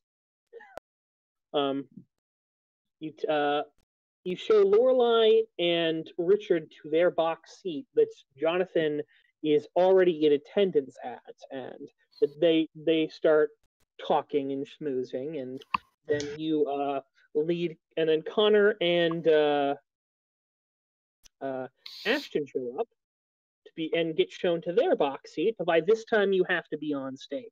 All right, and you know that someone is there, and someone will lead Candace in, and she'll be put in the box with just them. So it's going to be a private box with just those three people, and you're going to be in a private box with the others. You do see Belda. She is there in the suite, though she is under a glamour as another worker of the hotel. It's just a random employee, sort of.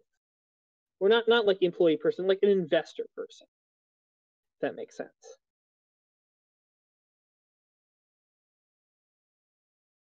But it is kind of described to you that the pitch, basically by Richard Mallon, the pitch will likely have to come from Velia, though Lorelai can very easily step in as her friend to, help convince him, say how it's a wonderful idea, so to speak, sort of put Velia more in the role if this is something that Arcadia is going to get the most benefit out. Yes. Right. So, which of the two groups would you would like to go first in their? Actually, you know what? We're gonna go with the guys because Velia, you're gonna come in later to that room. So, the guys, Candace is gonna go up. All right. So, you guys are walking in.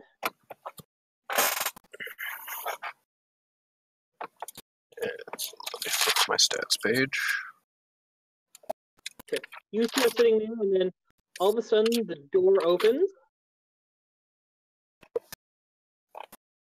Oh, by the way, did either of you stop to get like one of the books or something before you came? Since that was mentioned, yeah, that's probably a good idea. Yeah. So I'm guessing. So you did that, and you've been like speed reading the books. Yes. Roll me scholarship. All right. You're gonna need a good scholarship to be able to speed read those books. Oh, both of us, or? Oh, just the one. I mean, are you gonna say that you're a fan, or are you just there doing it? Like. I was gonna say it could help to talk someone up. All right. Oh, man, 3 negatives. Oof. That hurts. Yeah, I don't have anything that would improve that, really. Yeah, no, you don't really. So, I'm going to say that you have another aspect. Oh no. Right.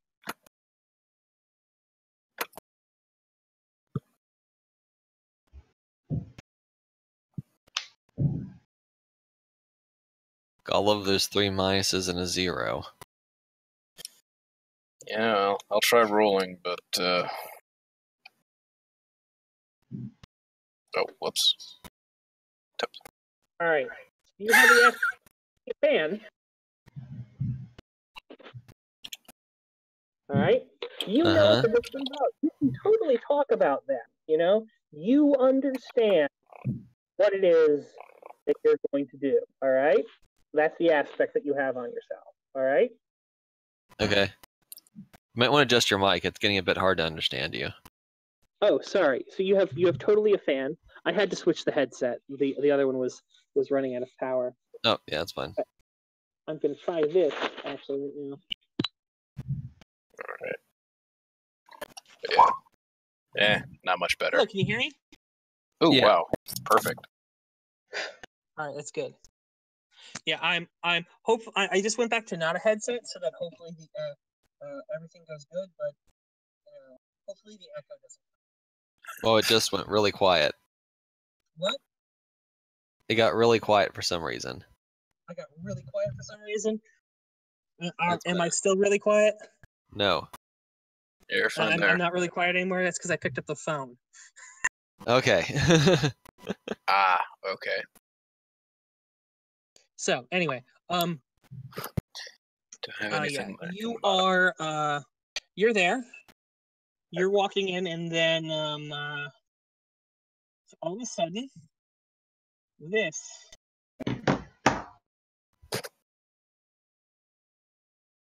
God, this is gonna be interesting. That smoking hot lady, Candace Bass, walks in. Oh no, she's a threat. I mean, they're both under threats. I mean, That thin mustache just creeps me out, man. Ugh. I was gonna say that guy's eyes are terrifying, but yeah. Do you know who that is? No. That's Jonathan Waters. He's actually from Baltimore. He's a famous film director. It's just a very punchable face. Sorry. He's the guy who did Hairspray.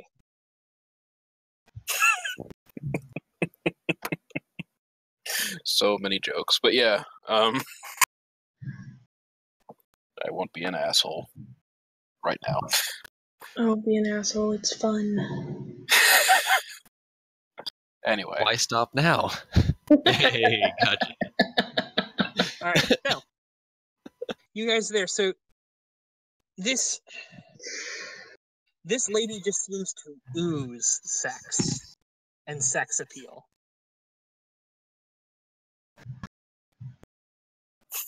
So. All right. So the opposite of Stephanie Meyer. Sorry. All right. Wait a minute. That's her? Yeah, that's the woman that walks in. Good luck, Ashton. Hold on a minute. She's hot enough to make Connor go straight. Potentially. She probably is. Damn.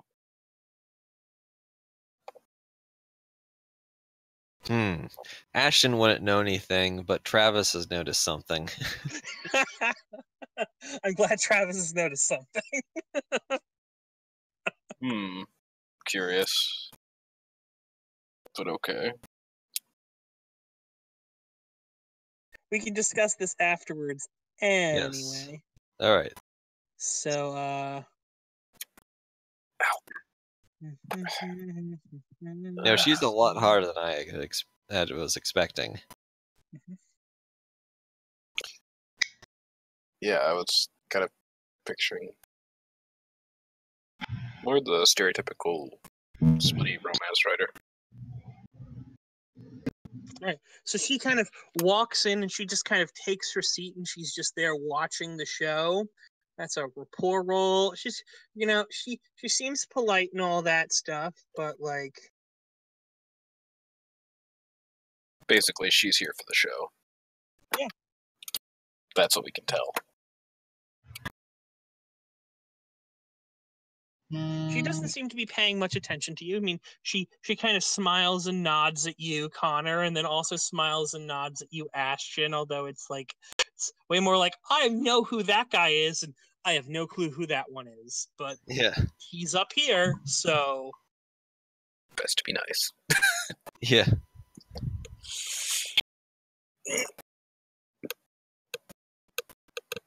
So... Ashton should try to break the ice here.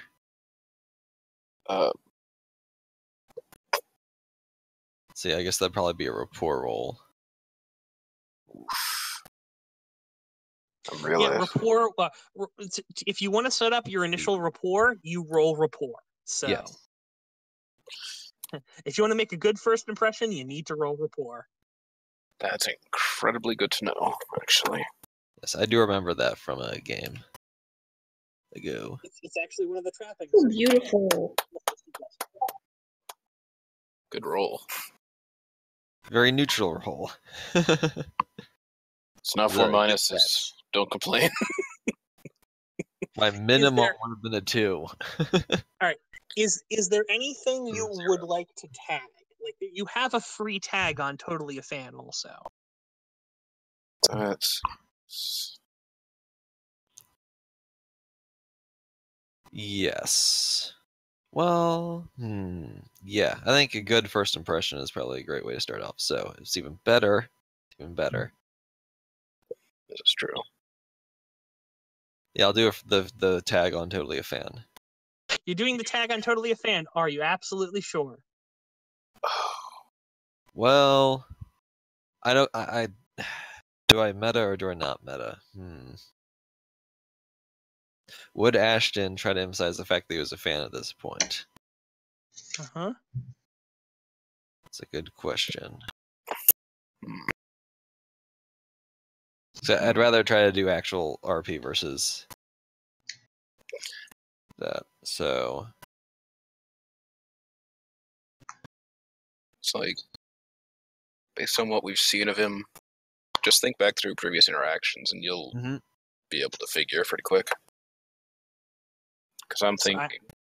I want an answer. Are we going for your Totally a Fan?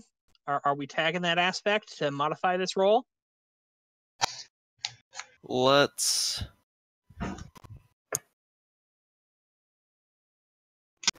not use the fan. I guess. Nah. Never mind. We'll use the Totally Fan. Yeah.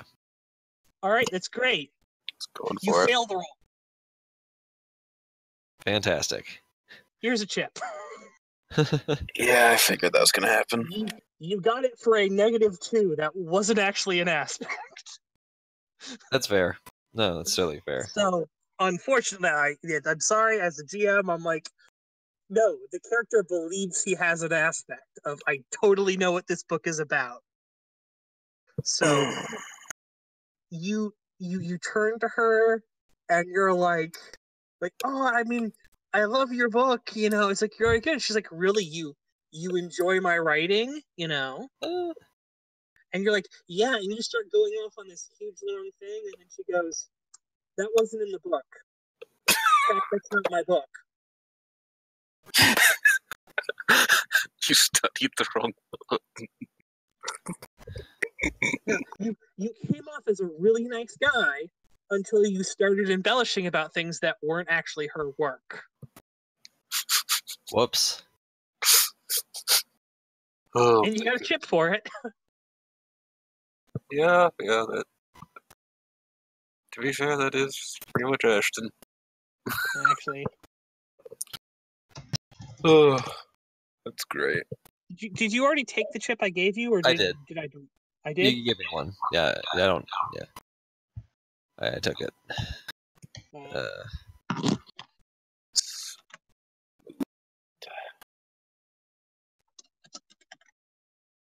Well, looks like... The aspect you actually had was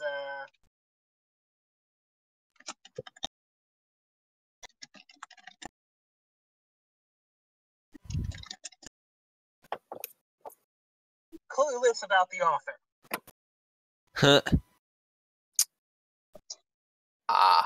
Yeah, that makes sense. So, unfortunately, Yeah. can't tag that, and it went bad on you. So,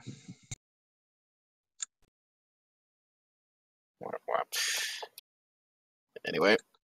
Connor, what are you doing after Ashton decides to shove his foot in his mouth? Attempt to... Basically, yeah, actually.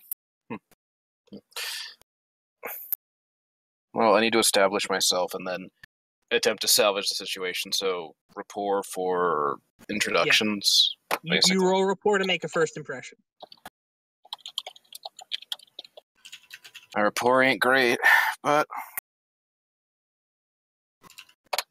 Oh, come on. Hang on. I've got loads of shit I can tag, thankfully.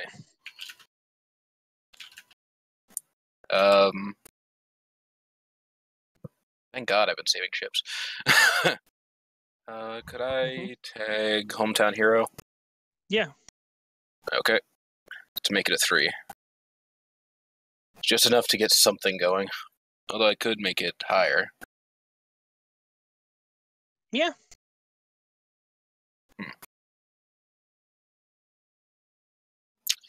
Always put on cash, maybe, or the semi-pro boxer. I could actually definitely argue. Yeah, right? I can see that. All right, then I'll make it a 5. Yeah. So it's like, all right. So so you're like, oh, I'm just like, nice to meet you, Miss Bass. I'm Connor Cash Evans. I unfortunately haven't read any of your work, so I don't know anything about it. I'm guessing, or are you, being humble or something like that? Yeah, he's probably being more honest about it. It's like, I do know you're a writer, and I do know you're somewhat famous, or not somewhat. He wouldn't say somewhat, but I know you're famous for your writing, etc., etc. Talker, like, try to compliment some to make her less. You make the thing. She's just like, I mean, it's like honesty. She's like, well, honesty truly is, the best. It's like I don't blame you. Not many. While many have, not everyone has read. So yeah.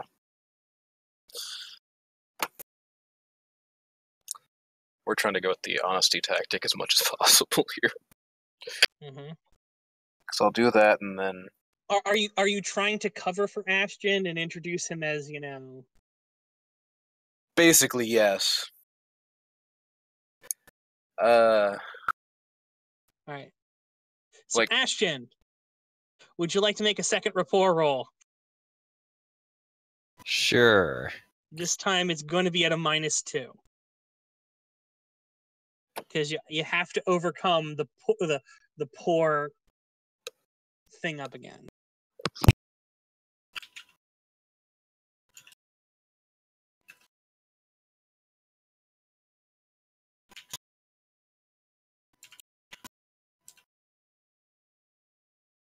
So, is that a -2 compared to normally? So with my normal modifier, that'd be +2. Yes. Okay.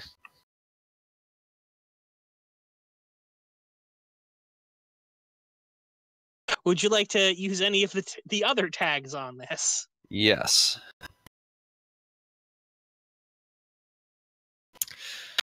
I'll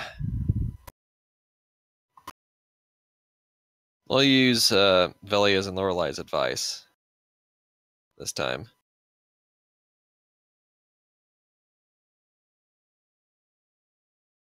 Yeah. Don't oversell it. I just oversold it, and everything went bad. So that's a 3? Do you want a 3, or do you want more? Because currently, Connor's sitting at a 5.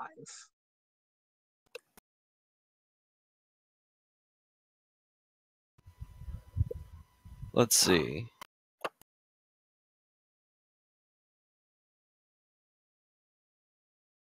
Gotta think about this. Because I only see one possible aspect. Although, I mean, the seduction lesson might apply here as well.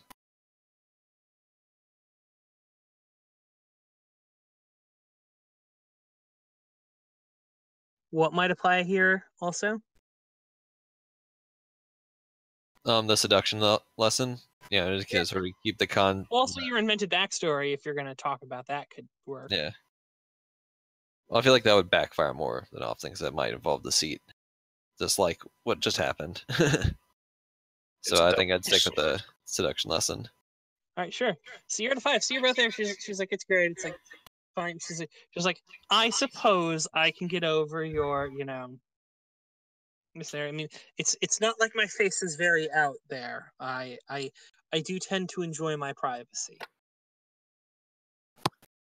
Not like your friend over here, and she gestures to Mr. Cash Clemens, who's like, I'm sure you're. I'm getting. I have a feeling you're probably in the cash mode right now, a little bit. Like, Yeah, the fame mode, basically. you tag semi-pro boxer and hometown hero, so it's like, yeah, man, like.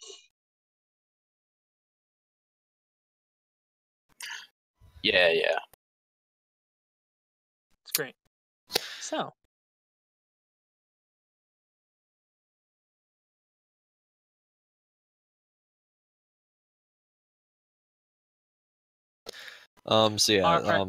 Ashton will kind of sort of apologize for mistaking her work earlier and just sort of ask about her books with a more casual interest this time. Try to keep the conversation on what she's interested, what compels her to write, and stuff like that.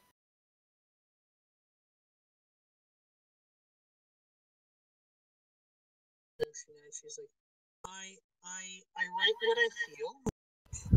All that, and I was really just I was really just wanting to enjoy the show tonight. She's being a little standoff. So, are you wanting to get into a sort of social conflict with her? Oh boy. Let's see. I need to check a few things. Yeah, I do have the handbook up. Yeah. So I'm looking at this, realizing I'm gonna have to. If it does go into conflict, I already have my role set up. Damn it. The one time I don't make a character that's got loads of other things and is super specialized, that specialization doesn't come into play much. Damn it. I mean, you're if and when we get into a fist fight, Oh, I'll kick ass in a fight. Hopefully that doesn't happen too often, but... You're right. Yeah, Car, I'm just gonna need you to beat this writer. That's what we came here to do. One way to make sure that she's not on Magnus's side. If she's dead, she can't be on his side. You're right. How to become evil really quickly in Dresden. Become worse than Magnus. If I kill all his allies, he won't have any allies.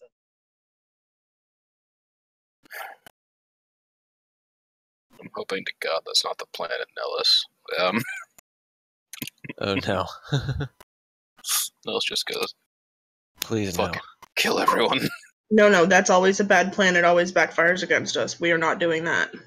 Yeah, having played... That plan that always backfires against you? To try to kill everybody. You only kill one person at a time. You don't kill everybody.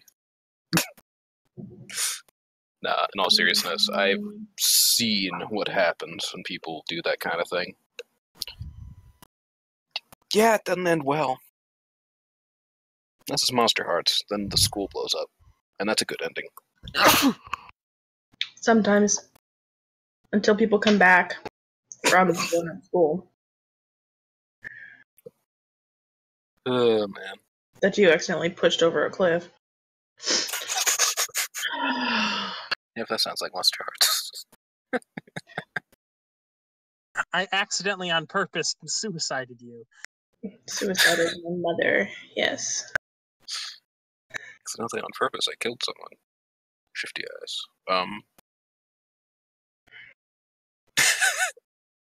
I just saw the redemption roll.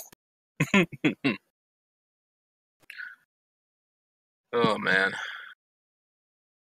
But no, what I'm saying is... clearly wants to be left alone and just enjoy the show. So, if it were to be a social conflict, I'd try to use probably rapport to be more friendly, I guess, or... Well, all right. So you want what is your goal here? What's the end goal that you want?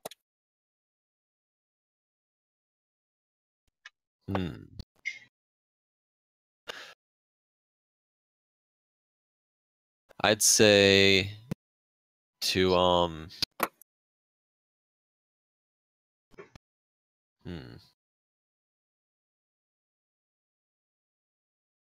probably to like establish at least some sort of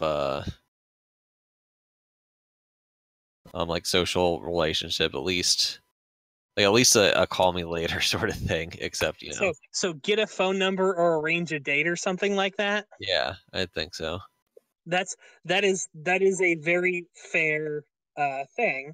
Hers is to get you to be quiet and leave her alone. All right. Uh-huh. Well, we go call up the. Now, keep in mind, she's probably going to be doing this because you guys are in polite society, so it's there, Yep. So you will get social initiative because she is very much in the I don't want to do anything. So you guys get the first turn to act if you want it. So what are you doing? Like, are you going to try to butter her up or something, or Okay, let me look through these skill checks. Oh, right. How's initiative determined in social? I mean, we get the surprise round. I have determined you two go first. All right. Okay. Empathy would be the thing for it, but she is declining to take any action. So even if you go first, you guys get to go first. Yep. Fair enough. All right. Social initiative, social defense, people. I'm just looking through the trappings to see what I can do because I haven't been in social conflict for a while. I think just because of the way this would work, I'd probably use rapport to attack, quote unquote, in this scenario because I'm not trying to intimidate her. I'm trying to be nice. You can use rapport to sort of wear her down. It's kind of because she has the resistance of you're nice and you're polite, but I'm not really interested. You have to make her interested. Is the sort of thing. Let's not do intimidation. That won't end well. Opening up. Interesting. That's a defense sort of thing. Yeah. Damn, it is. That's like if someone's trying to get a read on you, you can, like tell them one thing, or show them one thing about you. Okay. Yeah, so who has the higher empathy between the two of you? Mine is where is it? The empathy is the mediocre. It looks like mediocre empathy. That's great. I have 2. Connor, what's your empathy? So, mine's at fair. So don't call me cold blooded for nothing. So, Connor, you get to go first, unless you want to just pass and let Ashton do his thing, and then she'll go. Because she will go after Ashton, because she goes before you guys. I'm just trying to see if I have anything else I can really use. Because I want to try to make a... basically, I'm going to go aspect building for this. All right. Are you going to try to talk him up, Yeah, basically. I don't know what that would be. Right. Thanks, bud. You're going to need to roll deceit. Oh, this is gonna kill my chips. Come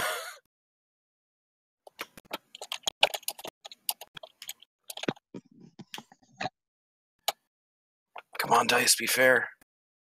Damn it. I need a 2, don't I? They were fair. I guess the dice were average. Yeah. I mean, good roll, but I needed higher than that. Yeah. I tried. Use the you can Hey, he's a really great guy and all that stuff and blah blah blah. And you can actually court see she's looking at him. I can't hear you. Can you move the mic? Oh, it's literally almost at my That's better face. now. All right. What's that? One second, I'm gonna try. So, you can hear one. You can hear Brandon disconnect and reconnect. Hello? Hello. Oh, How's that? That's better. yeah. Better? Alright. I wanted to switch back. So, you are there. You're so she's kind of looking at Connor as he's like, Ashton's a good friend of mine. We go way back. He's, all this stuff. I mean, you should know about all these things. You kind of get she's kind of like, hey, I don't know why you're doing this or what you're saying this. It's like she's like, okay, all right. I was thinking, Connor, you could spend a chip on the group aspect. I think that would work here. Could I? The group aspect of I get by with a little help from my friends. That would more be something you would spend because he's helping you. Okay. I mean, can I give him a chip to improve I'm not sure how that works. I mean, you'd throw him a chip and say, no, you need to do this better, and so you help me, and so you throw him a chip to help you. All right. Yes, that's what I'm doing. I put a chip on his face. All right. So I take the chip and I accept it. So now he can either take the chip, at which case he'll help you, but he still needs to pay a chip and tag one of his aspects. You can't just tag that. You can tag. Yeah. It's way more of a problem than it is a I see thing. how this works. It's almost like a chip transfer thing. Like I take a chip, which I'll take the chip for it. But now you have to help him. All right. It's kind of the goal in the first place, but yeah. Yep. Um. Well, there are going to be times we can use that adversarially, like on a trouble or something. But in this case, it is cooperative. I think I'll go with. I think I'm just gonna go with Hometown Hero for that. I don't know why I actually took the chip away, but whatever. All right, so we have a.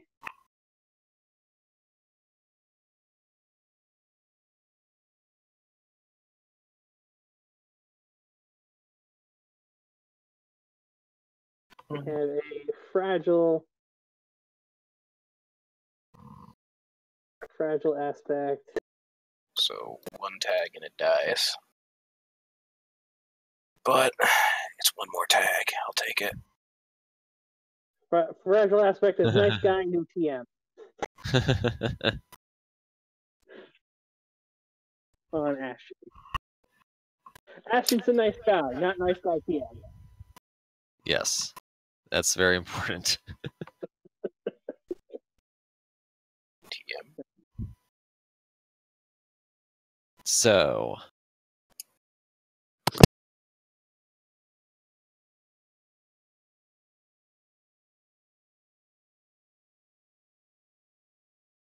Let's see. So you did that. Now it's probably Ashton's turn to do something. Mm-hmm. Meanwhile, down below, Velia has left the stage and she's making her way up there. I'm probably going to, after a few things, cut back to them so that they get a chance to do some stuff. Yep. All right. Fair. So I should.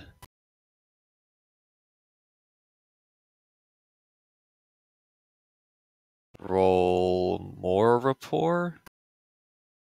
Yeah.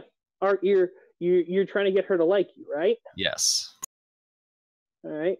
Roll more rapport.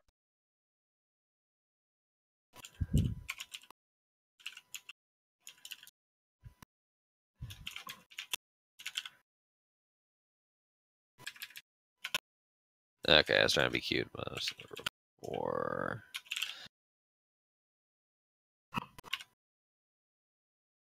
Holy wow, these rolls. All right. You can spend a free tag to re-roll that. Yeah, that's actually what I was gonna do. I will re-roll that one. Which one would you like to spend? The nice guy. Are you sure? You could spend the free tag of your invented backstory, and that actually might help you a little better. Yeah, all right, that's probably a better one. I did rethink that as soon as I said it. Because, yeah, you can retag those with paying a chip later. So, Yes. So I'll re-roll that.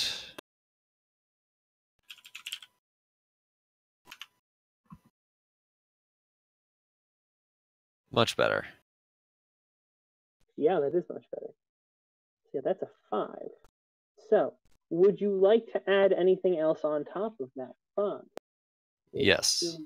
And with her, we're going to call that just.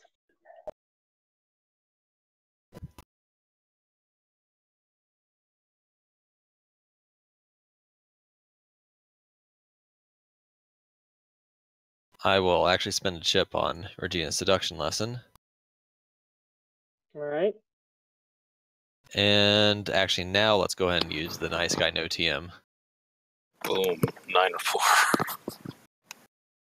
No, because, all right, so remember, if you do, you can take her out entirely in one shot if you do this. Like, this means that you make such a great first impression that she's actually genuinely interested. Second impression, but yes. Yeah. That is what I will attempt to do. All right, Like, so, you know, so you're far clearly interested in this. I don't want to bother you too much. Stuff like that. you're at 9.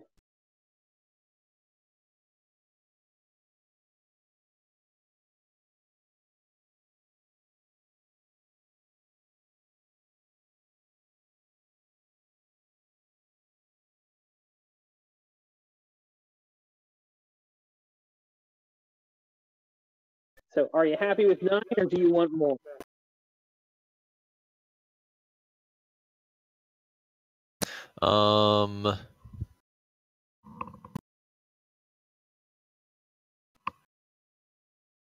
Unless I haven't used. I can spend another chip on Veli and Lorelai's advice, I guess. That's about the only thing I can think of, though. Because the other ones are not too applicable here, I don't think. But yeah, that's fair. Why not? I have plenty of chips. Here's a chip. I'm using Veli and Lorelai's advice.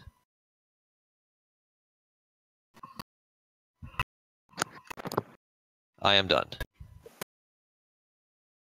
Wow. All right, so that's a 11. She rolled a 0 for a defense.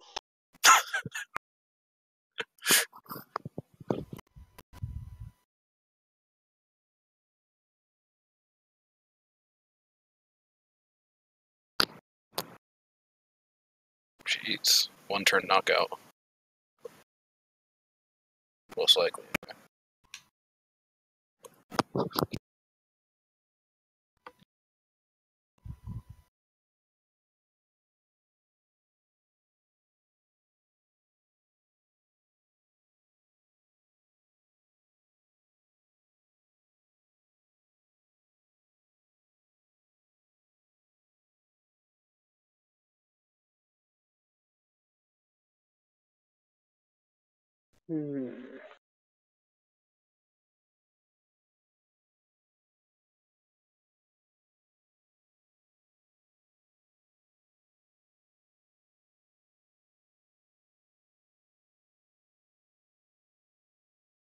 You had an 11, you said?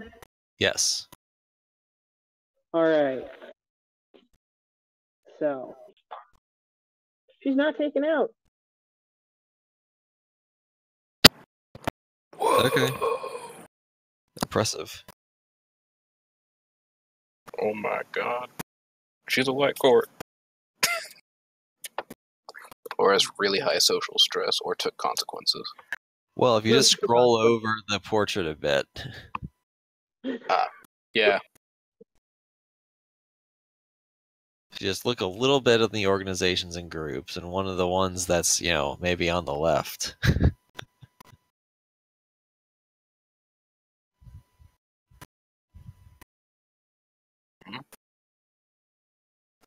Yeah. Might be a little. She is seriously intrigued by Ashton.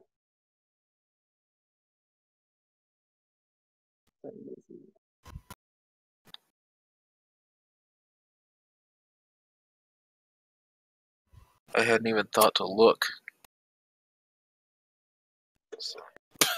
You can.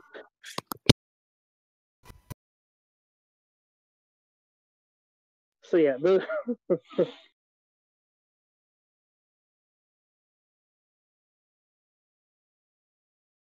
you can see she's developed some genuine interest in you, or some seemingly genuine interest in you, but like she's not willing to just play. She's playing hard to get, at the very least, Mhm.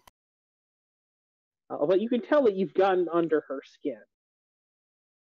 But not that she's willing to say make any, she's not that she's willing to necessarily act, Okay. just yet. So she kind of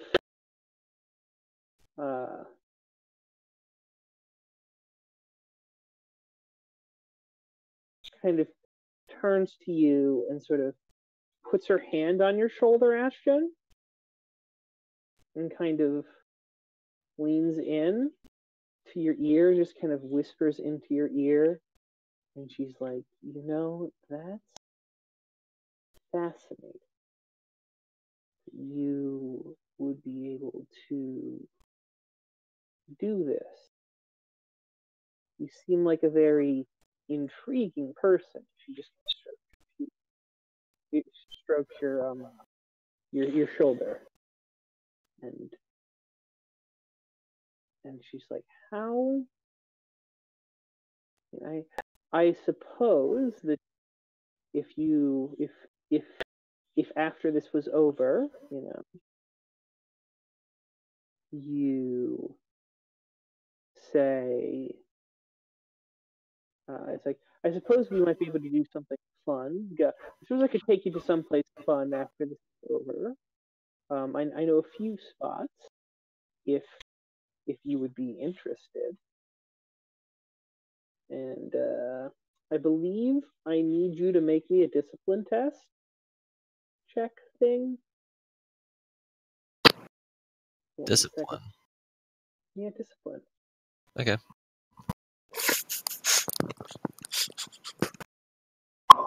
Okay, I really hate to disappear because I know that you're almost done with this scene, but I have to work really early tomorrow. Yeah, I'm sorry that we got delayed by things. Oh, it's okay. I just have a 12-hour shift tomorrow to make sure that I had enough staffing. So this week's kind of Who are weird. you voting for MVP? And please post your not. Okay, I'm voting for Ashton. I assume.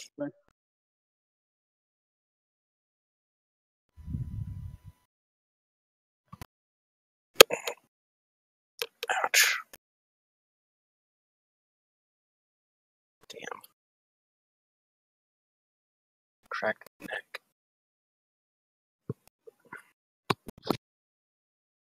All right.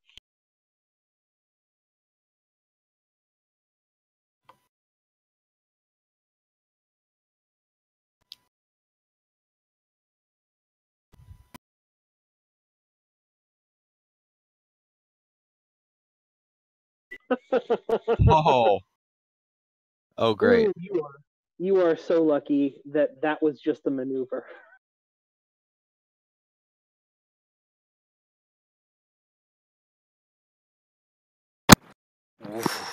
That was a direct attack. That would hurt. Yeah, that would have hurt you. That would have. Dude, that would have taken me out. So yeah. But then again, my social's only 3, so. So she's giving you the aspect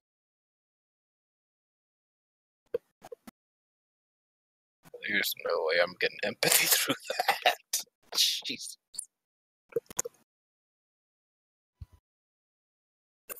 Beyond superb. You are turned on like nobody's business. Oh God. So, what are you doing?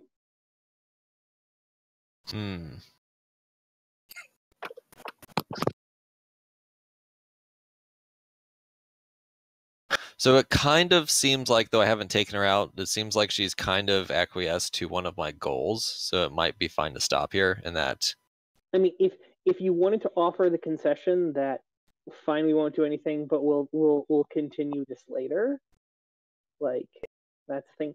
Or you could get her number right now and get a solid promise from her, and it would have it be on your terms. Because right now, it's kind of on her terms. yeah.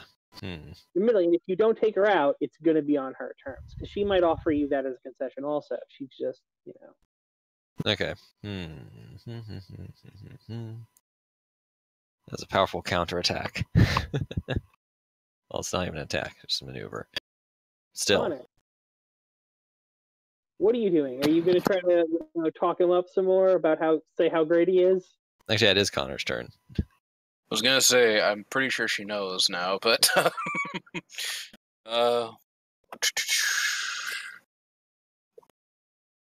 was tempted to just make another tag in case he needs it, but damn.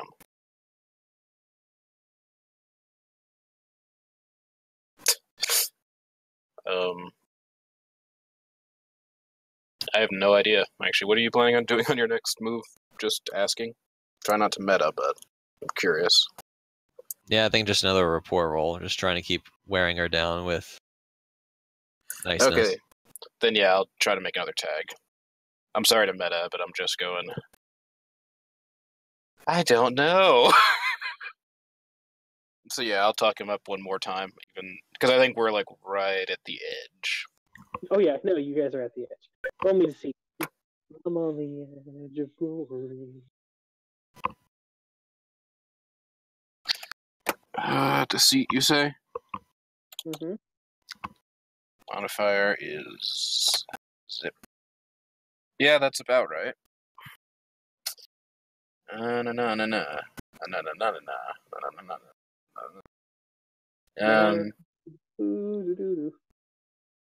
Yeah, exactly. I'm just going. Sure, why not? I'll put out a. Let's see what she gets. Ooh, yeah, you might want to. Yeah. Definitely bump that up with a chip.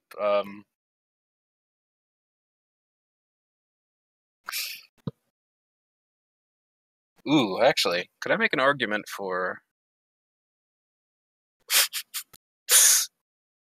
Okay, I'll try to explain my logic with this. Always bet on cash. Essentially, yeah, sure. Cash mode, talking him up, going like, yeah, dude, no. this guy's buddies with the cash! Stuff like that. Yeah, no. Not those words, but you know what I mean. Alright. Hey, man. It can help. So how about I give him the aspect great guy? Perfect. With a free tag on it. Okay.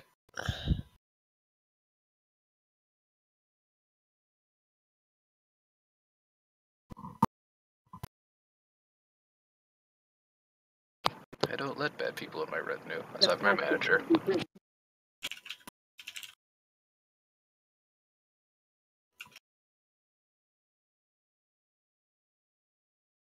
Alright, so yeah, I'm going to keep trying to convince her. Just give me your number.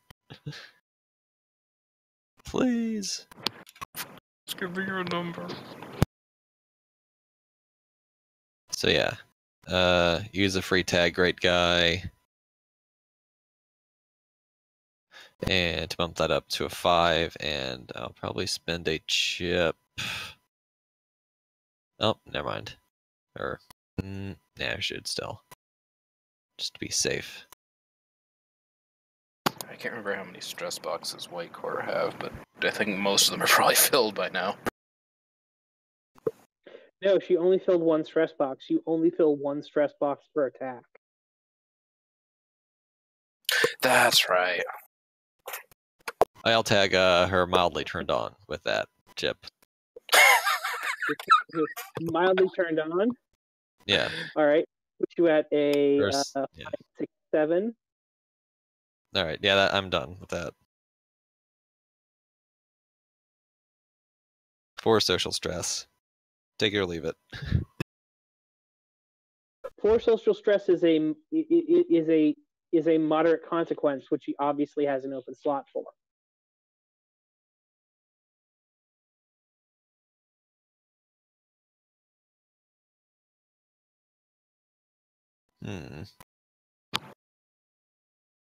That's around. Another chip, also on Seriously Intrigued by Ashton. So I'm going to tell you, she took a 3 hit of stress. Her 2 boxes still open.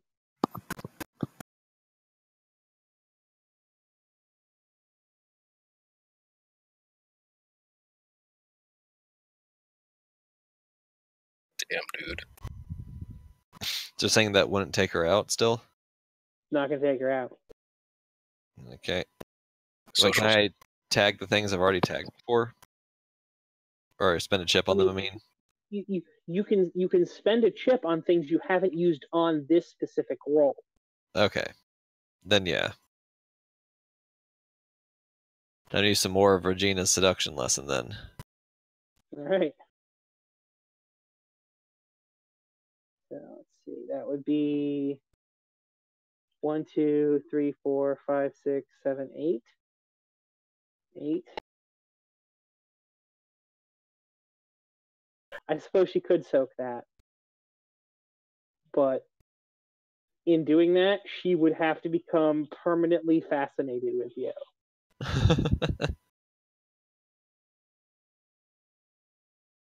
You can take a severe. Yeah, no. Just to avoid giving me her number, giving Ashton her number. Scream to do this, and this isn't that kind of thing. So she is going to take 2 chips and be taken out. And now she has 4 chips. Yay!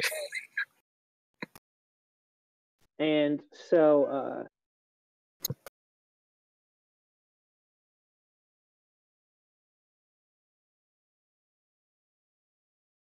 so she stands up and,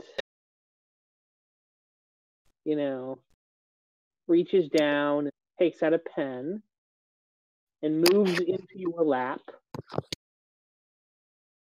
and then just kind of pulls out your hand and just starts writing a phone number on your hand. Oh and boy. Then when she's done, she just puts her arm around you and just kind of leans into you and just starts enjoying the show. Well, damn. Certainly is an effective way to get someone to shut up. Yeah. Mm-hmm. That's fair.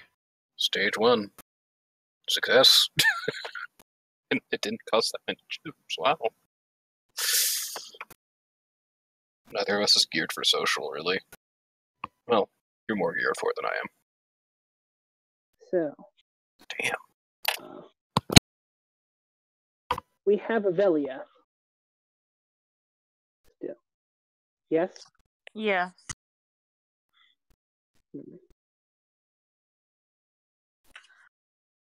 But I mean, we could always do this just at the beginning next time, so Lorelai can be here. Yeah, we could do that. Is that something you want to do, or would you rather have a short scene and then we move on from there? It's up to you.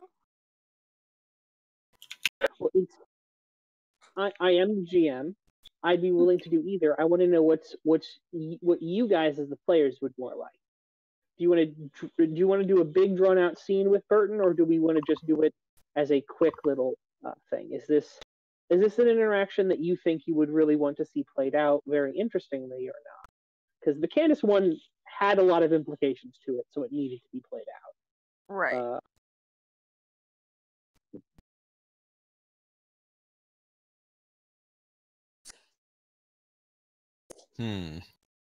I'm not entirely Would sure. you be have seen?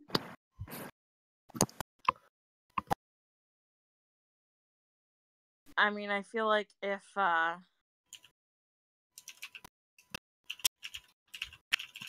Caldwaters are sending someone down, it could be interesting. But if it's just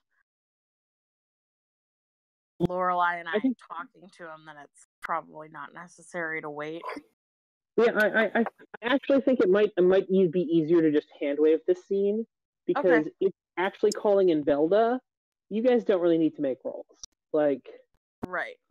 If you're handing this off up the thing, so I'm just gonna take him, and he's been dealt with, you know. Okay. He's on there. You go in there. We'll do a very short scene. So you walk in. Mr. Waters is there. He's the only one alone in the booth. Apparently, Lorelai and Mr. They had to be pulled away for some reason. So he's the one just there. And as you walk in, he turns and he's like, "Ah, dear. Well, Miss Stewart, when I got your invitation, I didn't know what to expect. But you do put on a lovely performance." Why, thank you. And how have you found the rest of the show? Oh, it's absolutely marvelous, darling, marvelous. Mwah, mwah, mwah, mwah, mwah. He's like kissing the air, like kissing his fingertips, and into the air. So then he takes your hand. He's like, "Do tell me, what is it that you what is it that you need? Why have you brought me here? I highly doubt that just out of the blue you would invite someone like me to your show." Well, I'm more than happy to have you in my audience, but I have heard a few rumors that you might be looking into becoming a more permanent part of Las Vegas.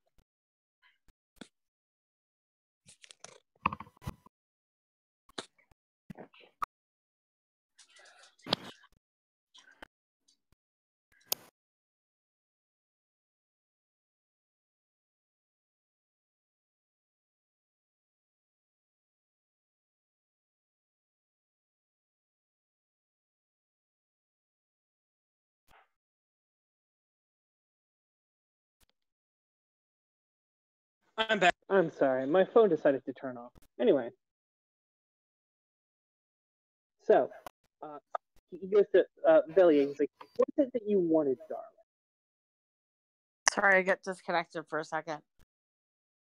I got disconnected too. He's asking you what you wanted. I did hear the response to what you wanted.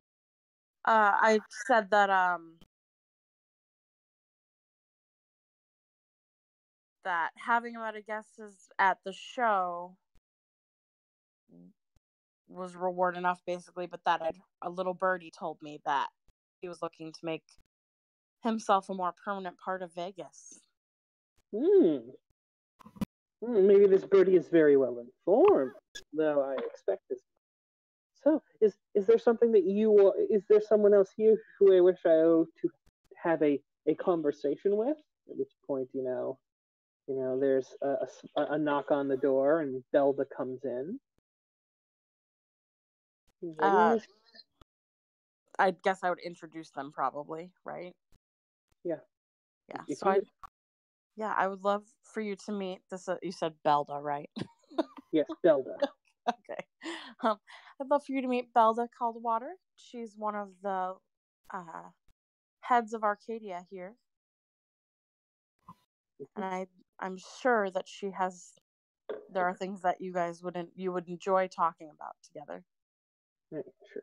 She's great. She's like, I'm pleased to meet you. She comes in. She's there. She's like, Velia, dear, I know you have many other people to see, so I won't waste any more of your time. But thank you so much for arranging this meeting. I would nod and walk out. Right. And with that, we're just gonna say that you guys have likely got Burton in talks of pulling out of there, and you definitely got Candy. Ashton got candy, yes.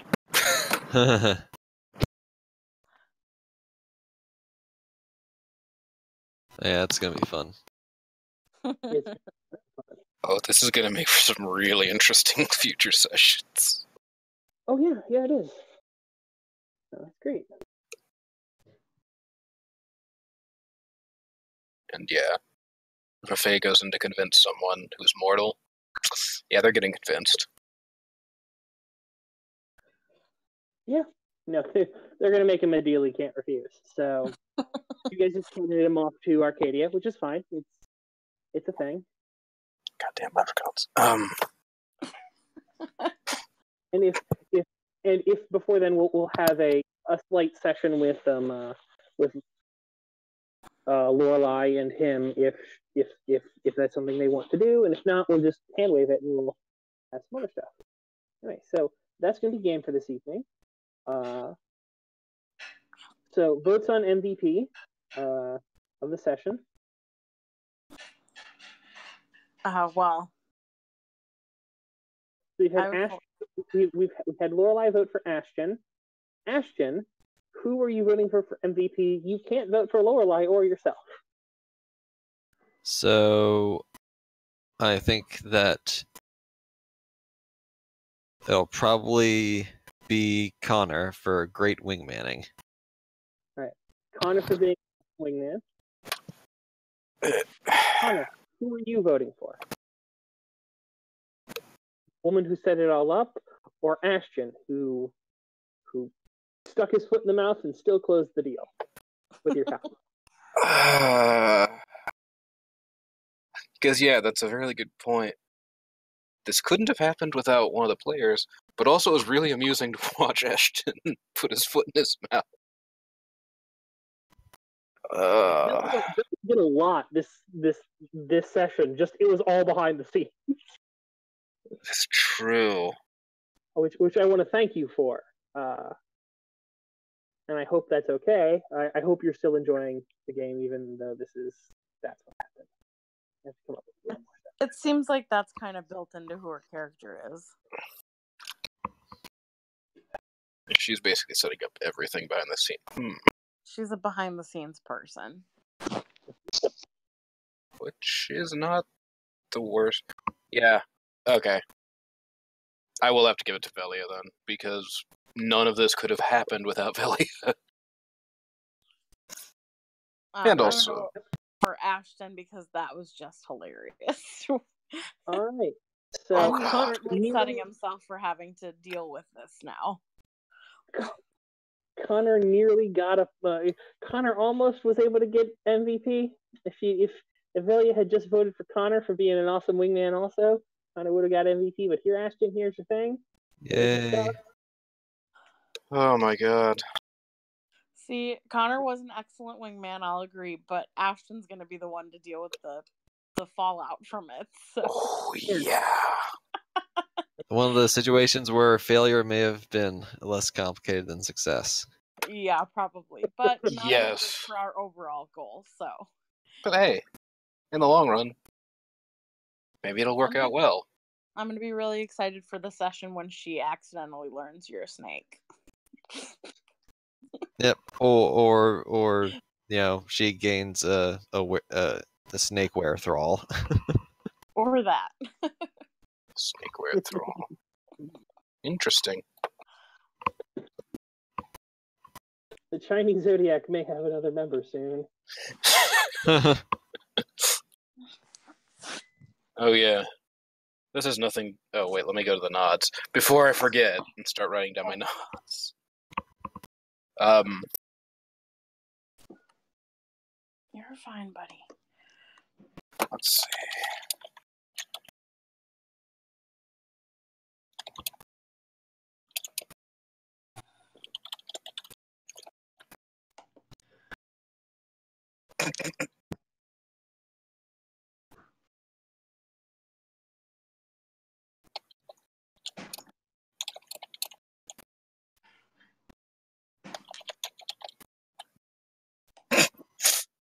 That's not a great reason. Whatever.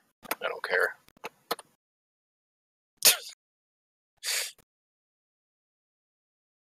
I do want to see more of him. He's an interesting character.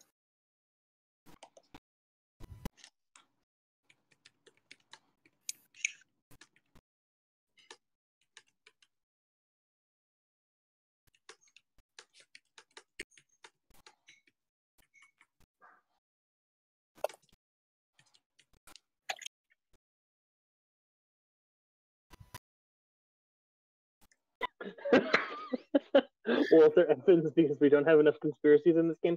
Walter Evans should be here, but Steven has not been here for the past 2 games, unfortunately.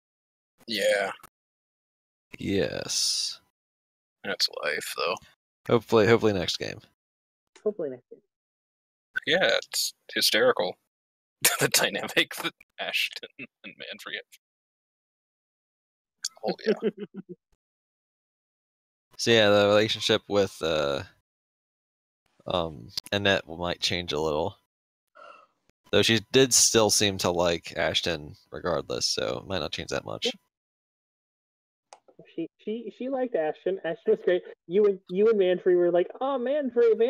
She goes to Romanian. Why the fuck did you bring him here? He's a gaji, you know. Then she goes to Manfred and talks snake. And goes, why the fuck did you bring him here? He's a screw up. or something. I forget what it was. Yes, hopefully. Yeah. That was great. She was like, what the fuck, man? Both of you, what the fuck? It's like, no, I like you, but the other one, god damn it. It's like, then go to the other one. I like you, but the other one, god damn it. And that's great. I need to actually give her nods. Oh yeah. Let me... By the way, this stupid video popped up earlier for me, and just because I was typing in snake stuff on Google. And I don't know why it made me laugh. I will say I would highly advise muting mics if you listen to it. Made me laugh, though.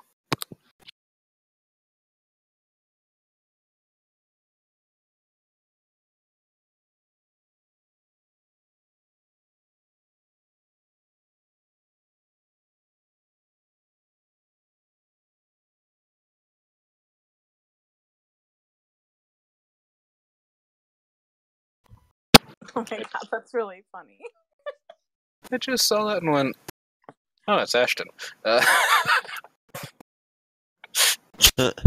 don't know if Ashton would be a Credence fan, though. Anyway, sorry, I saw that earlier and I played that like 6 times through the game, just big grin on my face, going, this is so dumb.